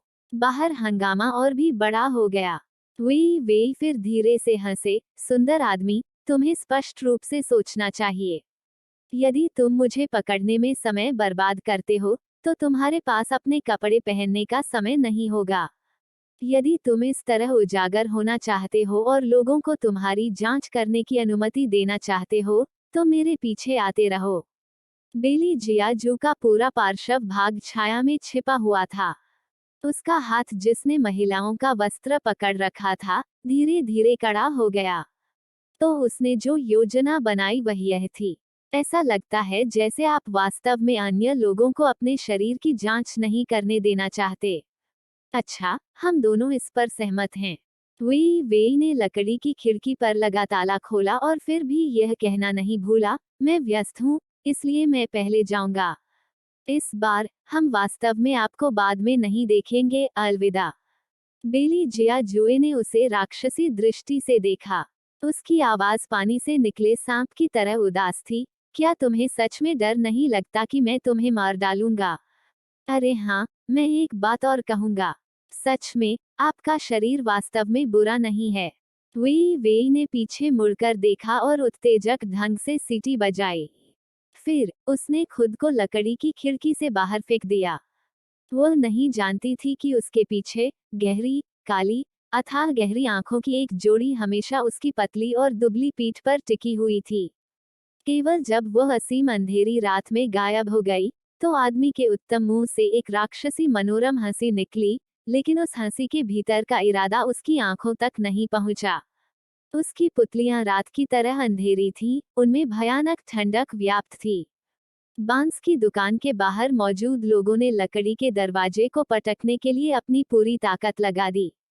बेली जियाजू ने अपने हाथ में पकड़े महिलाओं के बाहरी वस्त्र पर एक नजर डाली। उसकी आंखों में एक छिपी हुई रोशनी चमक उठी। धमाका! स्टॉल के बाहर मौजूद लोग आखिरकार अंदर भागे। जब आखिरकार उन्हें स्टॉल के अंदर का दृश्य देखने को मिला, तो उनकी उलझन को शब्दों में बयां नहीं किया जा सकता था। उनकी आंखों के सामने सहपाठी का शरीर, सिर से पांव तक, कमर पर लिपटे लबादे के अलावा किसी चीज से ढका हुआ नहीं था। वे उनमें से अधिकांश ईर्ष्यापूर्ण सिक्स पैक भी देख सकते थे। बड़बड़ाहट, गल्प गल्प, जो लोग अंदर आए थे वे लगातार अपनी लार निगल रहे थे। हालांकि वह वस्त्र एक महिला का होना चाहिए और उस पर फूलों की कढ़ाई भी होनी चाहिए। उन्हें यह समझने के लिए अनुमान लगाने की आवश्यकता नहीं थी कि अभी यहाँ क्या हुआ था। उदाहरण के लिए, एक महिला यौन शिकारी ने एक आकर्षक व्यक्ति को निशाना बनाया और बाथरूम में घुसने का विचार सोचा। जहां तक जिया जुए की प्रतिक्रिया का सवाल है, शायद उसने मौत के लिए भी समर्पण करने से इनकार कर दिया था और चिल्लाया भी था, मदद करो, छेड़छाड़ की गई, आह। और इसी तरह किसी भी स्थिति में उन नए छात्रों ने अपना दिमाग खूब चलाया और बिना रुके अनुमान लगाना शुरू कर दिया। यह सुनने के बाद नांगोंगली आधे मिनट के लिए पूरी तरह से स्तब्ध रह गए, फिर जोर से हंसे। हाँ हाँ, तुम्हें पता चला, हाँ हाँ, तुम्हें किसी ने निशाना बनाया था। बेली जिया जुए ने अपना सिर उठाया और धीरे से उसकी ओर देखा, जबकि उसने उसकी कमर के चारों ओर लिपटे बागे को पकड़कर नीचे फेंक दिया। अरे अरे अरे, तुम्हें शांत हो जाना चाहिए। नांगोंग लाई तुरंत थोड़ा दूर खड़ा हो गया। मैं उस तरह के प्यार की ओर झुकाव नहीं रखता। हालांकि क्या आपने वास्तव में मदद, छेड़छाड़, चिल्लाई थी? बेली जियाजू ने अहंकारपूर्वक अपने पतले होंठ नीचे कर लिए। उसकी आंखों की रोशनी बिल्कुल ठंडी थी। आप क्या सोचते हैं? नांगोंग लाई ने अपनी नाक थोड़ी रगड़ी। निस्संदेह उसे विश्वास नहीं होगा कि यह लड़का छेड़छाड़ किए जाने जैसा कुछ चिल्लाएगा। हालांकि उसकी संकीर्ण और लंबी आंखें घूम गईं, उसकी गहरी जिज्ञासा बढ़ रही थी, महिलाओं के वस्त्र के साथ क्या हो रहा है। बेली जियाजू की आंखें रुक गईं, उदासीनता से अपना हाथ उठाया और सावधानीपूर्वक तैयार किए गए बटनों को एक एक करके बंद कर दिया। यह देखकर कि उसने कुछ नहीं कहा, नांगोंग एलाई ने तुरंत कुछ सोचा, क्या यह फिर से हो सकता है? वह छोटी बिल्ली का बच्चा। यह सुनने के बाद बेली जियाजू के उदासीन चेहरे का किनारा अचानक अर्धचंद्र में बदल गया। Smile with horns. हालांकि उसकी बर्फ जैसी ठंडी आंखों की जोड़ी थोड़ी सी भी गर्माहट से वंचित थी। यह वास्तव में वह थी। नांगोंग लाई अपनी ठुड्डी रगड़ते हुए हंसे। उन्होंने मुड़कर बेली जियाजू की लेटी हुई आकृति को देखा और अर्थपूर्ण ढंग से कहा, अब से आप निश्चित रूप से उसे माफ नहीं करेंगे। हालांकि अभी अकादमी में आपकी स्थिति बहुत अच्छी नहीं है।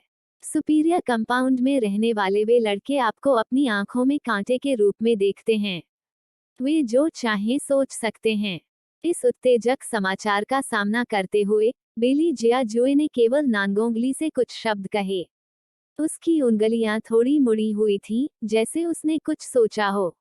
उसकी जोड़ी आंखें तुरंत बदलकर अतुलनीय रूप से गहरी हो गईं। वह छोटी सी चीज, अपेक्षाओं के विपरीत, वैसी नहीं थी जैसी उसने कल्पना की थी। उस तरह की कोमलता ने अप्रत्याशित रूप से उसे एक ऐसे उत्साह का अनुभव कराया जो उसने पहले कभी अनुभव नहीं किया था। नांगोंगली को पता था कि उसने उन लड़कों को कभी अपनी नजरों में नहीं रखा था। जिस क्षण से उसने उस आदमी को जानना शुरू किया, उसे पहले से ही पता चल गया था कि वो उसके बाहरी दिखावे से भी कहीं अधिक अहंकारी है। जब तक बेली जियाजू चाहती थी, पूरी सरकार उसके लिए बादल लाती थी और उसकी हथेली में जगह बनाकर बारिश कराती थी। प्रभावशाली परिवारों के उन कुछ युवा सरदारों को तो छोड़ ही दें, जिन्होंने अभी अभी अकादमी में प्रवेश किया है। काश वे नए छात्र अपनी आंखें खोलकर ध्यान से देखते कि वो वास्तव में किस तरह का आदमी था। उन्हें बिल्कुल भी मूर्खतापूर्वक मुड़कर उसके होठों से नहीं टकराना चाहिए। बेशक, अगर किसी के पास आंखें नहीं हैं और वो उनसे टकरा जाता है, तो उसे भी इसके बारे में देखना और सुनना अच्छा लगेगा। नांगोंग लाई बिस्तर पर थोड़ा मुड़ा। उसने अपने हाथ अपने सिर के पीछे रखे और बुरी तरह हंसा। जैसे, उदाहरण के लिए, एक छोटी बिल्ली का बच्चा, जो मौत से नहीं डरता था, ही। वह वास्तव में अकादमी में इस शानदार जीवन का इंतजार कर रहा है। दूसरे दिन सुबह सूरज की पहली किरणें चेहरे पर पड़ी और विलो की छाया बनी। सभी युवा मिसेज जिन्हें पहली कक्षा शुरू करने के लिए जल्दी उठना था, उन्होंने अपनी नौकरानियों को आदेश दिया, पानी खींचो, उनके चेहरे धो। पानी खींचो, उनके चेहरे धो। अरे, क्या तुम लोगों ने सुना है? क्या, कथित तौर पर, कल रात एक महिला यौन शिकारी ने पुरुषों के स्नान परिसर में प्रवेश किया और एक युवा स्वामी के साथ लगभग जबरदस्ती की। हिलियन वेई गरारे करने के लिए अपना सिर उठा रही थी। ये बातें सुनकर उसका गला भर आया। खांसी, खांसी, खांसी। उसने कब खुद को उस पर लगभग थोपा था। वो स्पष्ट रूप से वही था जो उसके साथ तरोताजा हुआ था। ठीक है, पता नहीं उस औरत को इतना बुरा कैसे लग गया, बहुत डरावना। हिलियन वेई। वास्तव में, जो लोग भयभीत थे वे उत्साह के कारण उनके आसपास जमा हो गए। हर कोई कह रहा था कि यह एक महिला यौन शिकारी थी। इसके अलावा, मैंने सुना है कि महिला बड़ी और लंबी थी, और उसे सख्त और गठीला होना चाहिए था। उसकी पीठ बाघ जैसी और कमर भालू जैसी थी। आह! हिलियन वेई। उसे मोटा नहीं माना जाना चाहिए, है ना? फिर उसके बाद क्या हुआ? बाद में, वह युवा स्वामी जोर से चिल्लाया, छेड़छाड़, जिससे लड़की डर गई।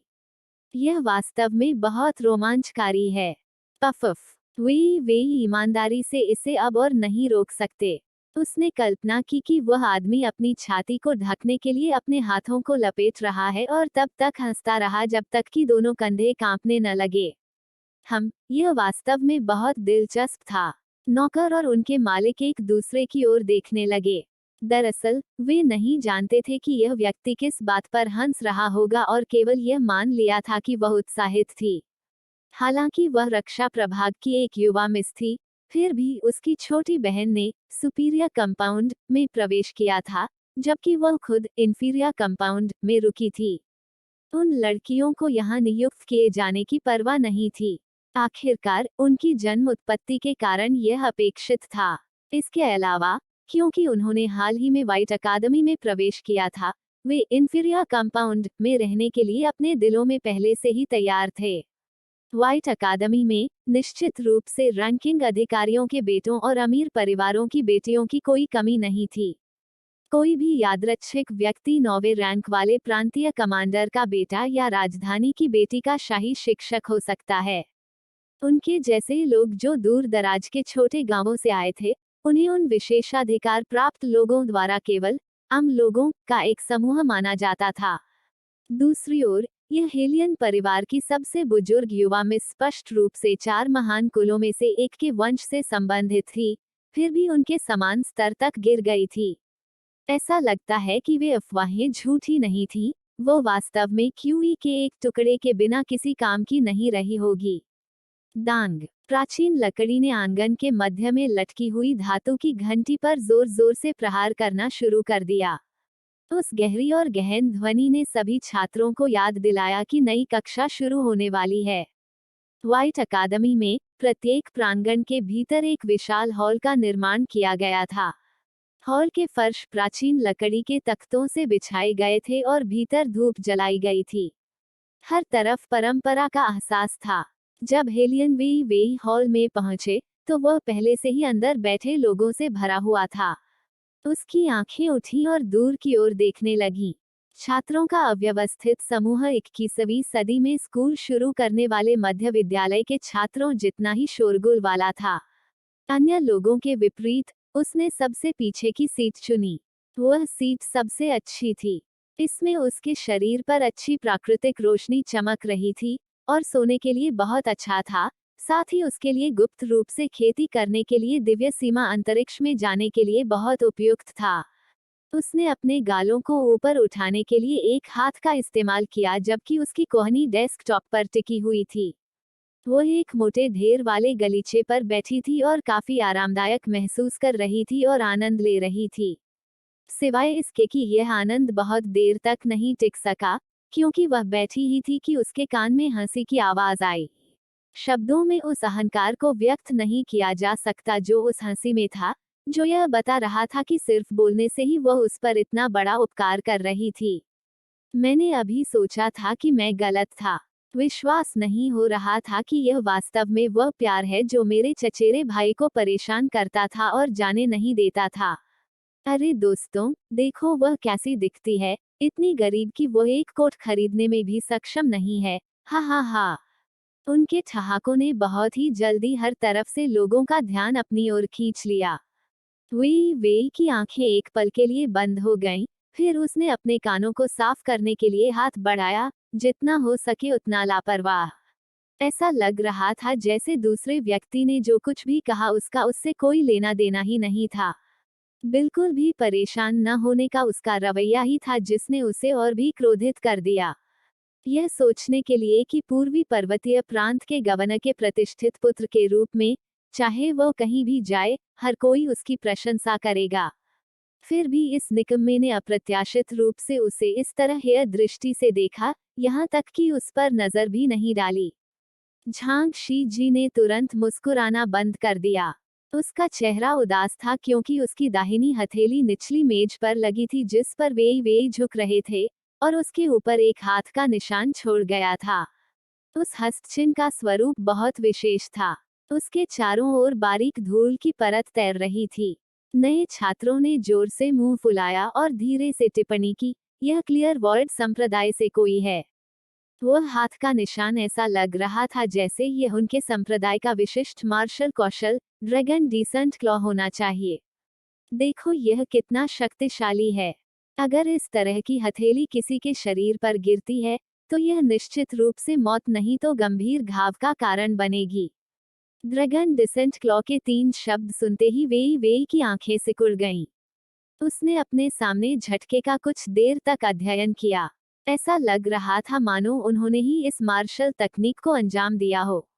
उसे अचानक एहसास हुआ कि वह इस गंदगी को लगभग भूल चुकी थी। पीढ़ियों से झांग परिवार की सामाजिक प्रतिष्ठा में गिरावट आई थी, इसलिए उनकी वर्तमान पीढ़ी को अपने दादाजी का अनुग्रह प्राप्त नहीं हुआ। यहाँ तक कि अपनी मां के दफनाने तक का इंतजार भी नहीं करते हुए इस झांग शी और उसके जैविक पिता ने महत्वपूर्ण समय पर दल बदल कर लिया और सु परिवार के पक्ष में शामिल हो गए। फिर वे उसकी मां पर भी कुठाराघात करने लगे और झूठ फैलाया कि वह सहनशील नहीं है और वह हर तरह से उपपत्नी को परेशान करती है। उसकी मां परेशान थी, हालांकि बिना कुछ किए ही उनका बहुत पहले ही निधन हो गया। कौन सोच सकता था कि महज 8 साल की उम्र में एक छोटा लड़का जहर से भी ज्यादा जहरीला झूठ बोल सकता है। जबकि राजधानी के सभी लोग उसकी मां का उपहास कर रहे थे, वो खुशी से सु परिवार से पुरस्कार स्वीकार कर रहा था। वो इस हद तक दुर्भावनापूर्ण था कि एक बार जब वह सावधान नहीं थी और बस उससे टकरा गई, तो उसने उसे लात मारी, फिर उसकी पीठ पर हमला करने के लिए ड्रैगन डिसेंट क्लॉ का इस्तेमाल किया। और इस बार मुरोंग चांग फेंग और हेलियन जियोएर के एक दूसरे को देखने की बात भी उनके द्वारा उन्हें एक साथ खींचने के कारण थी। हु वास्तव में एक 20 वर्षीय पेशेवर दलाल है। जैसे ही हेलियन वेई वेई ने पिछली घटनाओं को याद किया, उसके होठों के सिरे अचानक एक खतरनाक चाप में मुड़ गए। Smile with horns, smile with horns. जब झांग शी जी ने देखा कि उसने काफी देर तक कोई प्रतिक्रिया नहीं दी है, तो वह फिर जोर से हंसा। हाँ हाँ, देखो तुम लोग, इस बेकार लड़की को मैंने इस हद तक डरा दिया था। वह वास्तव में बहुत घटिया चीज है। जैसा कि झांग शी जी मजाक कर रहा था, वह वास्तव में हेलियन वेई वेई के बाल पकड़ना चाहता था और उसे बेरहमी से नीचे की ओर खींचना चाहता था। हालांकि इससे पहले कि उसके हाथ को उसके बालों को छूने का मौका मिलता, उसके सामने उसका पूरा शरीर बाहर की ओर उछल पड़ा। उसके हाथ और कलाई लगभग अकल्पनीय हद तक विकृत हो गए क्योंकि उसकी हड्डियां और जोड़ गलत स्थानों पर फंस गए थे। केवल हड्डियां टूटने की आवाज सुनाई दे रही थी। दाहिना हाथ जिस पर झांग शी जी को सबसे अधिक गर्व था, वह टूट गया था। किसी ने उसकी हरकतें साफ तौर पर नहीं देखीं। जब तक उन्होंने प्रतिक्रिया दी, वे ने पहले ही झांग शी जी की कलाई पकड़ ली थी। उसकी मुस्कान अभी भी उसके होठों पर बनी हुई थी, जैसे कोई साम्राज्य किसी भीषण युद्ध के धुएं के भीतर से विजयी होकर निकली हो। हर कोई स्तब्ध था। ऐसा लग रहा था जैसे हवा जम गई हो। उन्हें पता ही नहीं चला कि आसपास का शोर कब शांत हो गया था। झांग शी जी केवल सदमे में हौंफने लगे और अविश्वसनीय रूप से वेई वेई की ओर देखने लगे। दर्द इतना ज्यादा था कि उसका चेहरा ठंडे पसीने से लथपथ हो गया था। उसने जवाबी हमला करने के इरादे से अपना बायां हाथ उठाया। दरार दरार, फिर से एक और तेज और स्पष्ट ध्वनि। वेई मुस्कुराई और सिकुड़ी आंखों से उसकी ओर देखा। कितना बुरा व्यवहार करने वाला कुत्ते का पंजा है। इसे हटा दिया जाए तो बेहतर होगा। अर्घ, झांग शी जी दर्द से जोर से चिल्लाई। टूटी हुई हड्डियों के कारण होने वाला दर्द जो मांस और खून में बदल गया, उसके चेहरे का रंग तुरंत सफेद से सफेद हो गया। अब और कोई दिखावा न करते हुए वह जमीन पर गिर गया और चिल्लाया, तुम क्या कर रही हो? अभी भी स्तब्ध खड़ी हो, इस भगवान की मदद करो। इस समय जो युवा लड़के झांग शी जी के पीछे चल रहे थे, उन्होंने आखिरकार प्रतिक्रिया व्यक्त की। वे तुरंत आए और एक क्षैतिज किक में अपने पैरों को विभाजित कर दिया। करीब 4 से 5 लोग थे। सभी के पास मार्शल क्यूई थी और उन्होंने क्रूर तरीके से हमला किया। हवा को चीरते हुए उनके लंबे पैर, कोई भी सामान्य व्यक्ति उनके खिलाफ नहीं जा पाएगा। हालांकि हेलियन वेई वेई कोई सामान्य व्यक्ति नहीं थे। वह सबसे उत्कृष्ट युद्ध कौशल वाली भाड़े के सैनिकों की रानी थी। इससे कोई फर्क नहीं पड़ता कि यह अंडरवर्ल्ड था या न्याय का पक्ष, किसी ने भी सीधे उसका सामना करने की हिम्मत नहीं की। हवा से कटती टांगों को आमने सामने आते देख वेई वेई ने अपने होठों को मोड़कर मुस्कुराहट दी। उसका शरीर एक अजगर की तरह था जो लोगों की भीड़ के बीच आगे पीछे घूम रहा था और उसने उनमें से एक व्यक्ति की कलाई पकड़ ली और जोर से खींच लिया। दरार दरार। उसी दौरान हड्डियों के टूटने की आवाज आई। वे वे का एक पैर निचली मेज पर टकराया और अचानक उसका शरीर पलट गया। उसके लंबे बाल नाचते हुए उड़ रहे थे जबकि उसका सफेद पैर ऊपर उठा हुआ था। एक झटके में वह तेजी से अपनी ओर आ रहे एक लंबे पैर के ऊपर से टकराए। निर्ममता की दृष्टि से भाड़े के सैनिकों की महारानी से अधिक निर्दयी कौन हो सकता है? अभी भी लड़ना चाहते हो? जैसे ही प्रकाश की किरणें उसके पीछे चमकी, वह ठंडी हंसी। एक हाथ ने किसी की गर्दन को पीछे से पकड़ लिया और एक पैर झांग शी जी की पीठ पर चला गया। उसके पूरे शरीर से इतनी शानदार आभा निकल रही थी कि लोगों की आंखें लगभग जल ही जा रही थीं। जमीन पर युवा लड़कों की उलझी हुई उलझन फैली हुई थी। पीछे की ओर असंख्य लोग हट गए। वेई वेई की ओर पूरी तरह से घबराए हुए चेहरों से देखा गया। डर था कि वह फिर से हमला कर सकती है। आखिरकार जो लोग मुंह के बल गिरे थे वे उठे और उत्सुकता से हॉल से भाग निकले। उन्होंने अपने सिर एक तरफ झुका लिए और अपनी पूंछों को अपने पैरों के बीच रखकर भागे और साथ ही धमकी देते हुए चिल्लाए, तुम, बेहतर होगा कि तुम सावधान रहो। हॉल के अंदर बाकी नए छात्रों ने उनकी शक्ल देखी और जोर से हंस पड़े। वेई वेई ने ऐसा व्यवहार किया जैसे कुछ हुआ ही नहीं और बस फर्श से किताब उठा ली, धूल उड़ा दी, उसे निचली मेज के नीचे डिब्बे में रख दिया, अपनी आंखें बंद करके लेटी रही और आराम करती रही। अध्यापक के आने में अभी समय था। बमुश्किल एक क्षण का समय बीता था, फिर भी इंफीरियर कंपाउंड के छात्रों ने पहले ही इतना हंगामा मचा दिया।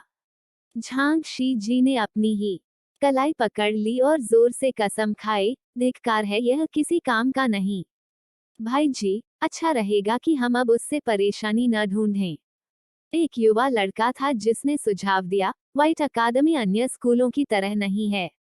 अगर हम परेशानी पैदा करते हैं तो हमें अकादमी से निकाल दिया जाएगा। झांग शी जी क्रोधित थे। आपका कहना है कि इस युवा मास्टर को इसे सहन करना चाहिए, लेकिन आप स्पष्ट रूप से उसे लड़ाई में नहीं जीत सकते। कई लड़के धीरे से फुसफुसाए।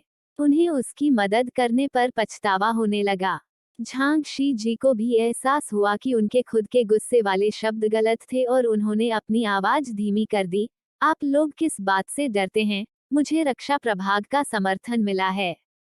क्या हेलियन वेई वेई भी रक्षा प्रभाग की ओर से कोई नहीं है?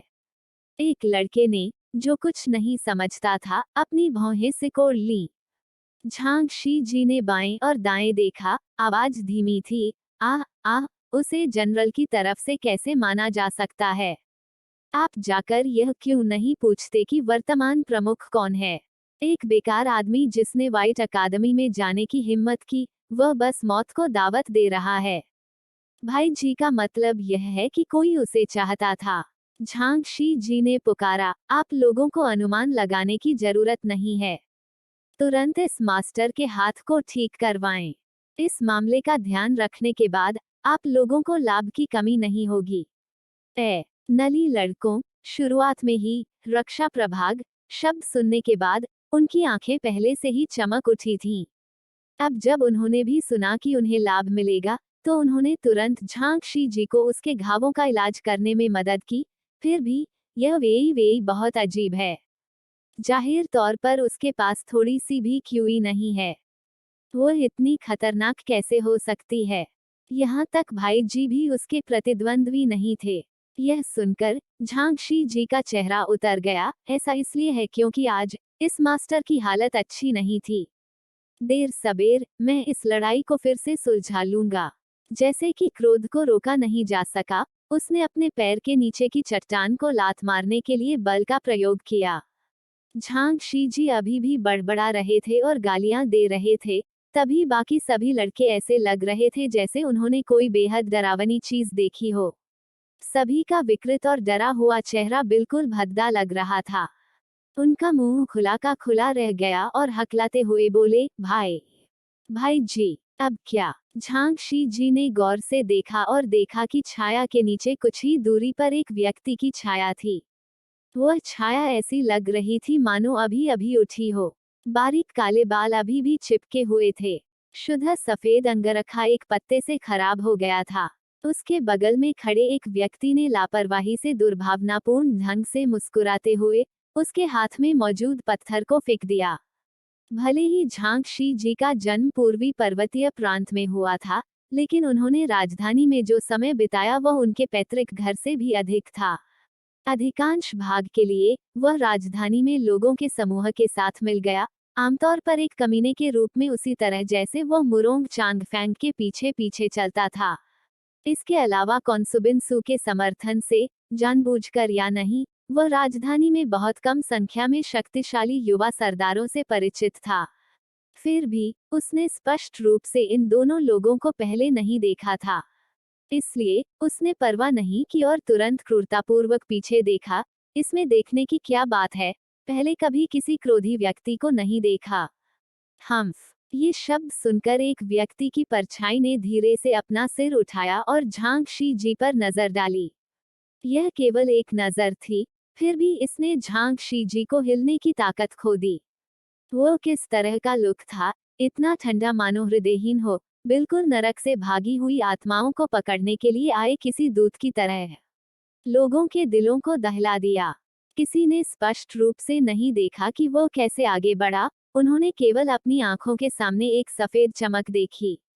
जब वे प्रतिक्रिया करने में सक्षम हुए, तो झांग शी जी से पहले ही एक व्यक्ति की छाया आ गई। उसके माथे के सामने बालों की लंठें नाच रही थीं, उसकी मुद्रा उन्मुक्त और अनियंत्रित थी, उसकी आकृति प्रभावशाली थी। उसकी आंखों में भावना एक परिपक्व तेंदुए की तरह थी, जिसमें कोई भावना नहीं थी, सभी भावनाएं छिपी हुई थीं। झांग शी जी ने अवचेतन रूप से रोकने के लिए अपना हाथ उठाया, लेकिन पता चला कि प्रतिद्वंद्वी की आंतरिक शक्ति उसकी अपनी ताकत से कहीं अधिक थी। उसे जोर से पीछे की ओर फेंका गया और जमीन पर गिरा दिया गया। दरार, जैसे ही छाया का पैर लापरवाही से झांग शी जी की पिंडली पर पड़ा, केवल एक ही स्पष्ट ध्वनि सुनाई दी।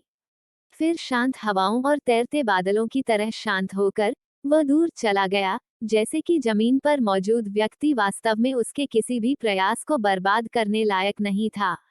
उसकी पीठ की छाया ऐसी लग रही थी जैसे वह प्राचीन देवताओं की हो, मानो वह स्वर्ग और पृथ्वी के सामने एकमात्र शुद्ध बर्फीली सफेदी हो, फिर भी भयंकर रूप से जल रही हो, आकाश और सूर्य को धुंधला कर रही हो। मौन, मृत मौन। उपस्थित सभी लोग इस दृश्य को अविश्वसनीय रूप से देख रहे थे, उनके चेहरे के भाव अद्भुत थे। एक सेकंड बाद, जैसे कि उन्हें एक बार फिर से अपनी सांस मिल गई हो, उनकी आंखें अकथनीय आश्चर्य से भर गईं। धिक्कार है, मेरा पैर। झांग शी जी दर्द से रोते हुए फर्श पर इधर उधर लौटने लगी। उसका हाथ आगे बढ़ा, वह चाहता था कि कोई उसे उठा ले। फिर भी उनमें से किसी ने भी हिलने की हिम्मत नहीं की, क्योंकि दूसरे शैतान आदमी ने अपने हाथ उनके कंधों पर रखे हुए थे और लापरवाही से मुस्कुराते हुए कहा, आओ, इस बड़े भाई को बताओ कि वो व्यक्ति कहाँ है जिसने तुम लोगों को पीट पीट कर लुगदी बना दिया है। राइसों ने अपने दिलों में चिल्लाया, उन्हें कब पीटा गया? खैर, वे सचमुच लगभग पीट पीट कर लुगदी बना दिए गए थे। उसके बाद अनगिनत शिकायतें और कराहें हवा में भर गईं। नांगोंगली ने अपनी लोमड़ी जैसी आंखें मूंद ली, वो वास्तव में हॉल में छिप गई थी। जैसे ही शब्द गिरे, वो लॉन पर खड़ी एक दूर की छाया की ओर मुड़ा और चिल्लाया, अरे आजू, हम कक्षा में जाकर क्यों नहीं देखते? नहीं जा रहा। छाया ने उसकी आंखें बंद कर दी। भोर की पहली झलक उसके पतले होंठों पर चमक रही थी, मानो बर्फीले हीरों की परत से ढका हुआ हो। इससे उसकी पहले से ही दोषरहित विशेषताएं सूर्य से भी अधिक चमकदार हो गईं। नांगोंगली ने चिल्लाना जारी रखा, पहले इसके बारे में सोचो, छोटी बिल्ली का बच्चा वहां हो सकता है। सिलहूट ने अपना हाथ उठाया और उस पांडुलिपि को हटा दिया जो उसके चेहरे को ढक रही थी। जब वह अपने अंगूठे पर अति सुंदर सजावटी अंगूठी के साथ खेलता था तो उसके नाखून चमकते थे, उसके अनियंत्रित और बुरे होंठ धीरे धीरे ऊपर उठते थे और एक मुस्कुराहट पैदा करते थे जिससे लोग डर से कांपने लगते थे। इस समय हेलियन वेई, जो हॉल में एक निचली मेज पर लेटी हुई थी, ग्रैंडमास्टर से छिप रही थी, जो अभी अभी अंदर आए थे। कुछ स्ट्रॉबेरी अपने मुंह में भरकर यह सुनिश्चित करने के लिए कि उसने स्ट्रॉबेरी से सारा पोषण अवशोषित कर लिया है, वह अचंभित होकर सो गई। किसी भी मामले में अनुभव से और सामान्य तौर पर स्कूल का पहला दिन किसी महत्वपूर्ण विषय के बारे में नहीं होगा, शायद केवल आत्म परिचय के बारे में होगा। अगर उसने इसे छोड़ दिया तो कोई बात नहीं। हेलियन वेई सही थे। अपना पुराना लबादा पहने हुए, हाथ में एक शासक पकड़े हुए, मास्टर ने अपना परिचय दिया। हालांकि अपनी बात पूरी करने से पहले ही उन्होंने भौहें सिकोड़कर कहा, चुप रहो, हमारा प्रांगण अस्थायी रूप से 2 नए छात्रों का स्वागत करेगा। आगे बढ़ते हुए उसने दरवाजे की ओर देखा, उसकी आंखों में बुजुर्ग झुंझलाहट भरी थी, अंदर आओ। जैसे ही लंबे कद वाले लोग अंदर आए, ऐसा लगा मानो सारी हवा उनसे छीन ली गई हो। जेड रंग के बागे और सफेद शर्ट में ऐसी बेजोड़ सुंदरता, सबसे चिकने रेशम की तरह जेट काले बाल, रूढ़िवाद के खिलाफ विद्रोह और फिर भी बेहद विलासी। अचानक सभी को एक ही वाक्य याद आया, जेड जैसी सुंदर विशेषताएं दुनिया में अद्वितीय, यह वे 2 रईस हैं। इतनी सुंदर विशेषताओं के साथ पास से देखने पर वे और भी अधिक आकर्षक लगते हैं। अंदर आते 2 छायाचित्रों को देखकर महिलाओं की निगाहें और भी गर्म हो गईं, इतनी भावुक कि इससे सामने बैठे शिक्षक इतने क्रोधित हो गए कि उनका चेहरा हरा हो गया। मौन चांदी के बालों वाले और सफेद दाढ़ी वाले, उसका एक हाथ उसकी पीठ के पीछे था और उसका दूसरा हाथ उसकी मेज पर शासक को पटक रहा था। शिक्षक ने उसकी दाढ़ी पर वार किया और उसकी आंखों से पूरे कमरे में चेतावनी भरी निगाहें चली गईं। नांगोंग ली को ऐसा लग रहा था जैसे वह सभी लोगों को घूरने का आदी हो गया हो, क्योंकि उसकी सुंदर आंखें पूरे पैतृक हॉल पर नजर डाल रही थीं। जब उसकी आंखें महिलाओं से मिली तो उसने आंख मारी और सभी महिलाएं शर्म से नीचे देखने लगी, उनके कान लाल हो गए और उनकी हथेलियों में पसीना आ गया। वे ऊपर देखना चाहती थीं लेकिन हिम्मत नहीं कर रही थीं। जहां तक जियाजू का सवाल है, वो बहुत शांत और अविचल था, उसकी उंगलियां उसके अंगूठे की अंगूठी के साथ खेल रही थीं। उसकी गर्म निगाहें अंततः हॉल के सबसे छिपे हुए कोने पर रुक गईं। उसकी आंखों में कोई दिलचस्पी नहीं दिख रही थी, लगभग रंगहीन, एक सुंदर लेकिन मर्मज्ञ और बर्फ ठंडे तेज काले मणि की तरह, जिससे लोगों का दिल डर से कांप रहा था। इस प्रकार की बेली जियाजुए राक्षसी राजकुमारों की पुरानी कहानियों के वर्णन में फिट बैठती है, सुरुचिपूर्ण, ठंडा, आकर्षक और अभिमानी। स्वाभाविक रूप से हेलियन वेई ने हंगामा सुना था, लेकिन क्योंकि वह नींद में थी, उसने अपनी आंखें खोलने की जहमत नहीं उठाई। चाहे कोई भी आए, उसे कोई चिंता नहीं होगी। हालांकि उसे किसी तरह अपनी पीठ में ठंडक महसूस हुई। यह शायद आसन के कारण था। उसे बस एक अलग मुद्रा में बदलना होगा। हेलियन वेई ने किताब रख दी और बहुत बेहतर महसूस करते हुए वह सोती रही। ठीक है, तुम दोनों पहले पीछे बैठो, हम दूसरे दिन सीटें बदल लेंगे। आखिरकार शिक्षक ने कमरे के उत्तेजित माहौल को शांत किया और भौहें सिकोड़ते हुए उन्हें बताया। सच तो यह था कि वह वास्तव में इस संस्थान के नए छात्रों की देखभाल नहीं करना चाहते थे। पूरी व्हाइट अकादमी के सबसे खराब छात्र यहाँ एकत्र हुए थे। यदि प्रिंसिपल ने यह नहीं कहा होता कि वह प्रिंसिपल प्रांगण का हेडमास्टर होगा और उसे उप हेडमास्टर की उपाधि नहीं दी होती, तो वह यहाँ एक पैर भी नहीं रखता, भले ही इससे उसकी मौत हो जाती। वह अब तक यह नहीं समझ सका कि प्रिंसिपल इस प्रांगण का हेडमास्टर बनने के लिए क्यों सहमत हुए थे। क्या ऐसा इसलिए था क्योंकि यह इतना बुरा था कि कोई भी इसे नहीं चाहता था, इसलिए प्रिंसिपल ने पद ले लिया? शिक्षक सही थे। टुसु फेंग हेडमास्टर बन गए क्योंकि यहाँ की हालत इतनी खराब थी कि कोई भी इसे संभालना नहीं चाहता था। हालांकि एक और कारण था, और इसका अंदाजा कोई नहीं लगा पाएगा। और ऐसा इसलिए है क्योंकि जिस क्षण ये दोनों लोग निचले आंगन में चले गए, चाहे वह कुछ भी हो, चाहे स्थिति हो या क्षमता, वे दोनों सामान्य युवा लोगों की तुलना में असाधारण थे। बदलने की कोई जरूरत नहीं है, पीछे बैठना बिल्कुल सही है। बेली जियाजुए ने धीरे से कहा, उसका धीमा स्वर एक रहस्यमय कल्पना का उत्सर्जन कर रहा था। शिक्षक को उनके और हेलियन वेई के बीच की नाराजगी के बारे में नहीं पता था और उन्हें यह भी नहीं पता था कि उनकी व्यवस्था बेली जियाजू के पक्ष में पूरी तरह से काम करती है। उन्होंने केवल एक अच्छे बच्चे की तरह व्यवहार किया और संतुष्ट होकर सिर हिलाया। आखिरकार हेलियन वेई वेई को एहसास हुआ कि कुछ गड़बड़ है और उसने भौहें सिकोड़ ली। उसने अचानक अपने पीछे से एक कामुक और बुराई से भरी आकर्षक आवाज सुनी, आह जू, यह छोटी बिल्ली का बच्चा अजीब है। भले ही उसके शरीर में कोई क्यूई नहीं है, फिर भी वो पलक झपकते ही कई रैंक 3 किसानों को मारने में सक्षम थी। कोई आश्चर्य नहीं कि आप हमेशा उसके कारण पीड़ित होते हैं। चुप रहो। 2 सरल शब्द, बिना किसी भावना के। फिर भी उसका गहरा और बर्फीला स्वर ठंडे पानी की बाल्टी की तरह था, जिससे हेलियन वेई वेई को उसके कानों से लेकर उसके पैर की उंगलियों तक और फिर पीठ तक ठंडक महसूस हुई। यहाँ तक उसकी खोपड़ी भी सुन्न हो गई और उसकी पीठ पूरी तरह तनावग्रस्त हो गई। उसकी तीक्ष्ण प्रवृत्ति उसे बता रही थी कि वो पीछे न मुड़े, कभी न मुड़े। लेकिन इंसान की स्वाभाविक प्रतिक्रिया को टाला नहीं जा सका और इससे पहले कि वो कुछ समझ पाती, उसकी नजर उस ओर जा चुकी थी जहां से आवाज आ रही थी। उसके सामने अपरंपरागत और अनियंत्रित आदमी वहीं खड़ा था। उसके होठों के कोनों पर एक चिढ़ाने वाली मुस्कान थी, जैसे वह किसी छोटे जानवर को देख रहा हो।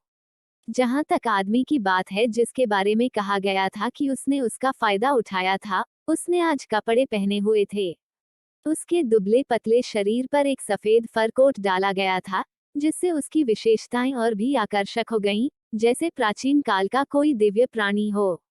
अपनी ठंडी तपस्या के पीछे उसने एक दम घुटने वाली आभा उत्सर्जित की और उसके होंठ धीरे धीरे मुस्कुराहट में बदल गए। एक नजर से आप बता सकते हैं कि इस आदमी में बुरे लक्षण हैं। बस उसकी शैतानी मुस्कुराहट युवा लड़कियों के दिलों की धड़कन को तेज कर सकती थी, जैसे हिरन इधर उधर धड़क रहा हो, जैसे पतंगा आग की ओर उड़ रहा हो, शुद्ध और लापरवाह। उसके आगे और पीछे इन 2 लोगों द्वारा चक्कर लगाते हुए, जिनके बीच में कोई जगह नहीं थी, हेलियन वेई ने स्पष्ट रूप से नहीं सोचा था कि यह सिर्फ एक संयोग था। वे स्पष्ट रूप से उसे रोकने आए थे। प्रतिकूल स्थिति ने अजीब तरह से उसके दिल को सर्दियों के तूफान की तरह कांप दिया। बचना बुद्धिमानी नहीं होगी। हेलियन वेई वेई पीछे की ओर झुक गईं। बेली जियाजुए को हमेशा की तरह शांत भाव से देखती रहीं। बेली जियाजुए ने अपनी भौहें ऊपर उठाईं। उसने अपना फर वाला लबादा उतार दिया और अपना सिर नीचे कर लिया, जिससे दूसरों को उसकी गोरी त्वचा और मजबूत मांसपेशियां देखने को मिली, जो पूरी तरह से सुंदर और निर्दोष थीं, जो हर किसी की चकाचौंध भरी निगाहों को आकर्षित कर रही थीं। वेई वेई को अब पता चला कि उसके कंधों पर लिपटा हुआ लबादा वही था जो उसने कल रात खो दिया था। वह सचमुच एक मनोरोगी था। वह उससे कितना बैर रखता था कि उसने उसका वस्त्र भी न उतरने दिया। इसके अलावा क्या उन सभी ने यह नहीं कहा कि प्राचीन राजवंशों में लोग अपने कार्यों में अधिक आरक्षित थे? इस लड़के ने सार्वजनिक रूप से अपने कपड़े भी उतार दिए, तो स्थिति को नियंत्रित करने के लिए शिक्षक ने क्यों नहीं बोला? शिक्षक, deadpan face no mouth face, deadpan face no mouth face. शिक्षक पहले से ही स्तब्ध थे जब एक निश्चित महारानी ने साहसपूर्वक अपना कदम उठाया। क्योंकि भले ही बेली जियाजू ने अपने कपड़े उतार दिए, लेकिन उनके चेहरे पर थोड़ी सी भी शर्मिंदगी नहीं दिखी। यहाँ तक उसका हाथ उठाना और पैर हिलाना भी इतने सुंदर ढंग से किया गया था कि नीचे देखने वाले लोग फुसफुसाहट भरी बातचीत और अंतहीन उत्साह से भर गए। पिताजी, बेली जियाजुए ने लापरवाही से अपने हाथ में पकड़ा हुआ वस्त्र उछाल दिया, जिससे वह वेई वेई की निचली मेज के किनारे जा गिरा। उसके बाद उसने धीरे धीरे अपने शरीर को नीचे किया, 2 हाथ मेज के ऊपर रखे, उसकी गहरी आंखें सीधे हेलियन वेई पर पड़ी और जोर से हंसे, मुझे मत बताओ, तुमने फिर से अपनी याददाश्त खो दी है। अगर मैं कहूं कि मैंने अपनी याददाश्त खो दी है, तो क्या आप इस पर विश्वास करेंगे? वेई वेई ने अपने पैरों के नीचे के लबादे पर एक नजर डाली। पतले होंठ थोड़े मुड़े हुए थे। मैंने नहीं सोचा था कि महामहिम को मेरा लबादा इतना पसंद आएगा। उधर से नांगोंगली ने सुना और जोर से हंसने लगा। आह जुए, हा, आओ सुनो वह क्या कह रही है। उसने कहा कि तुम उसे पसंद करते हो।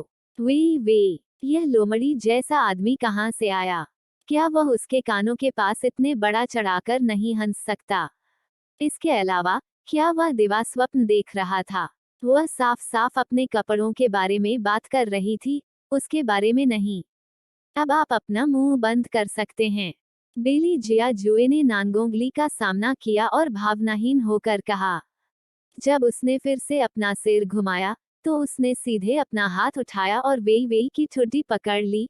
उसका चेहरा खतरनाक तरीके से उसके करीब आ गया। मुझे बताओ, मैं तुम्हें कैसे मरने दूं? वेई वेई ने सुझाव दिया, कैसा रहेगा कि हम इस पर अच्छे से बात करें और शांति से सब कुछ सुलझा लें।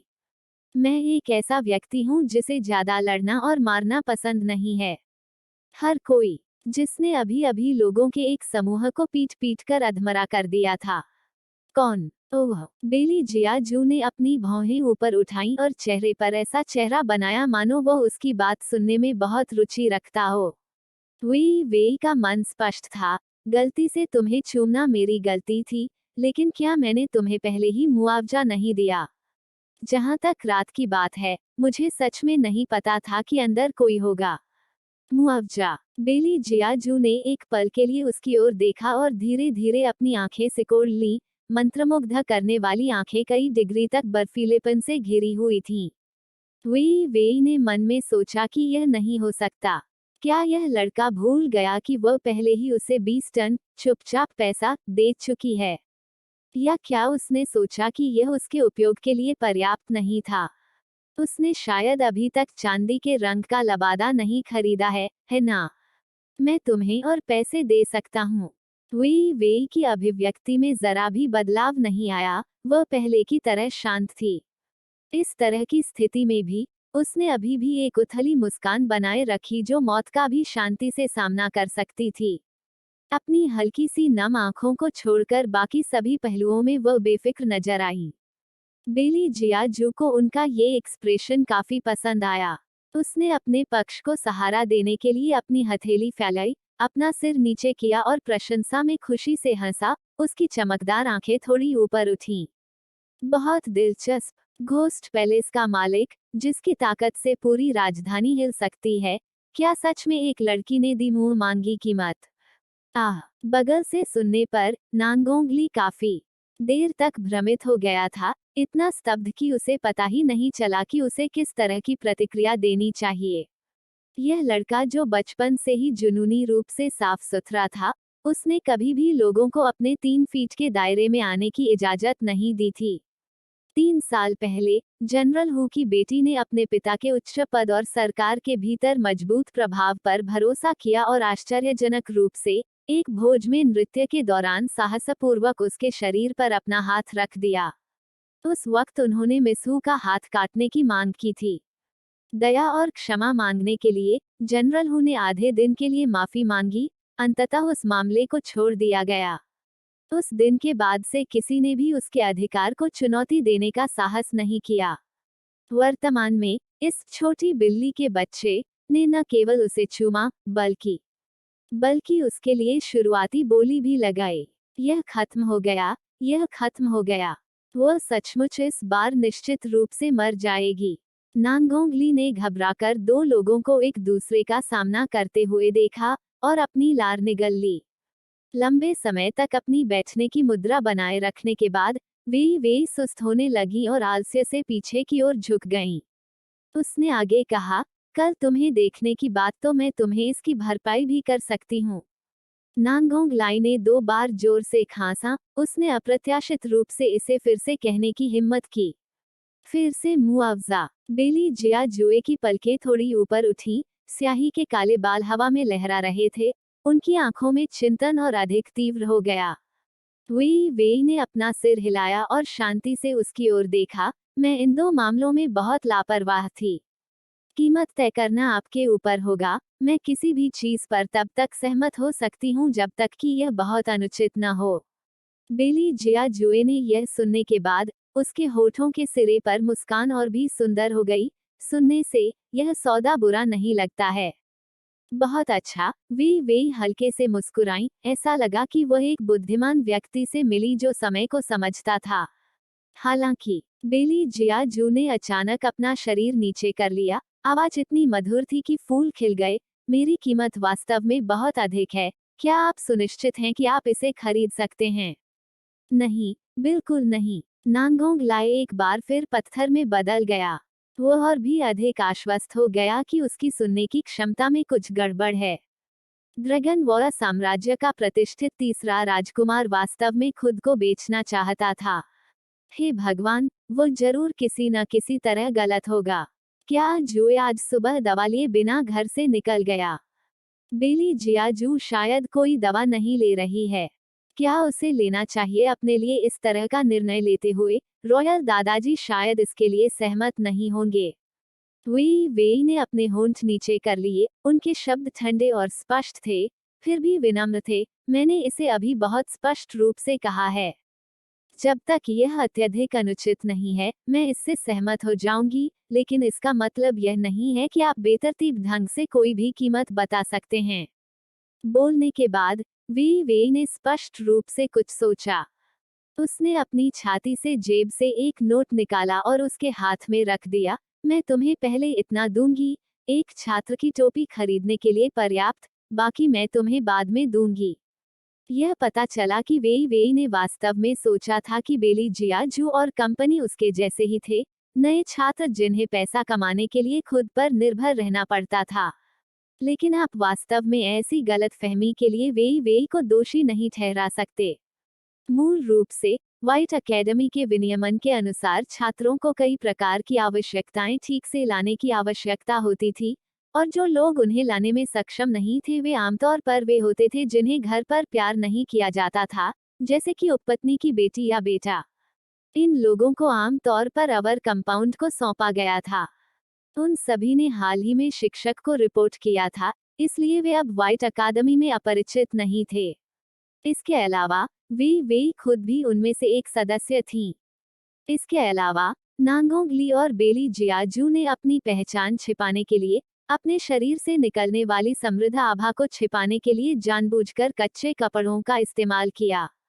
इसलिए वे ने भी स्वाभाविक रूप से बेली जियाजू और कंपनी को अपने जैसी ही स्थिति में माना, और सवाल करना शुरू कर दिया कि क्या उसने जो किया वह बहुत ज्यादा था, इसलिए वह उन्हें मुआवजा देने के लिए पैसे का उपयोग करना चाहती थी। बहुत स्पष्ट रूप से बेली जियाजुए को लगा कि यह गलतफहमी बहुत मनोरंजक थी, क्योंकि उसके सुंदर पतले होंठ इस समय वास्तव में चिढ़ाने के इरादे से भरे हुए थे, एक राक्षसी फूल की तरह जो नरक में एक उजाड़ झील के किनारे खिलता है। Smile with horns, smile with horns, smile with horns, cold sweat smile, शैतानी भोग का एक छोटा सा टुकड़ा छोड़ता है। नांगोंग ली ने अपनी आंखें पूरी तरह से खोली और अपनी ओर इशारा करने के लिए अपनी उंगली बढ़ाई। हम ऐसे लगते हैं। अच्छा। बेली जियाजुए जोर से हंसी और उन शब्दों को बाधित कर दिया जो नांगोंग ली कहने जा रहे थे। नांगोंग ली ने अचानक अपना सिर घुमाया और अविश्वास से उसकी ओर देखा। यह कैसे अच्छा था? उनमें से एक राजकुमार था, दूसरा पुजारी। वे किस तरह से गरीब छात्रों की तरह थे जो एक छात्र की टोपी खरीदने में सक्षम नहीं थे।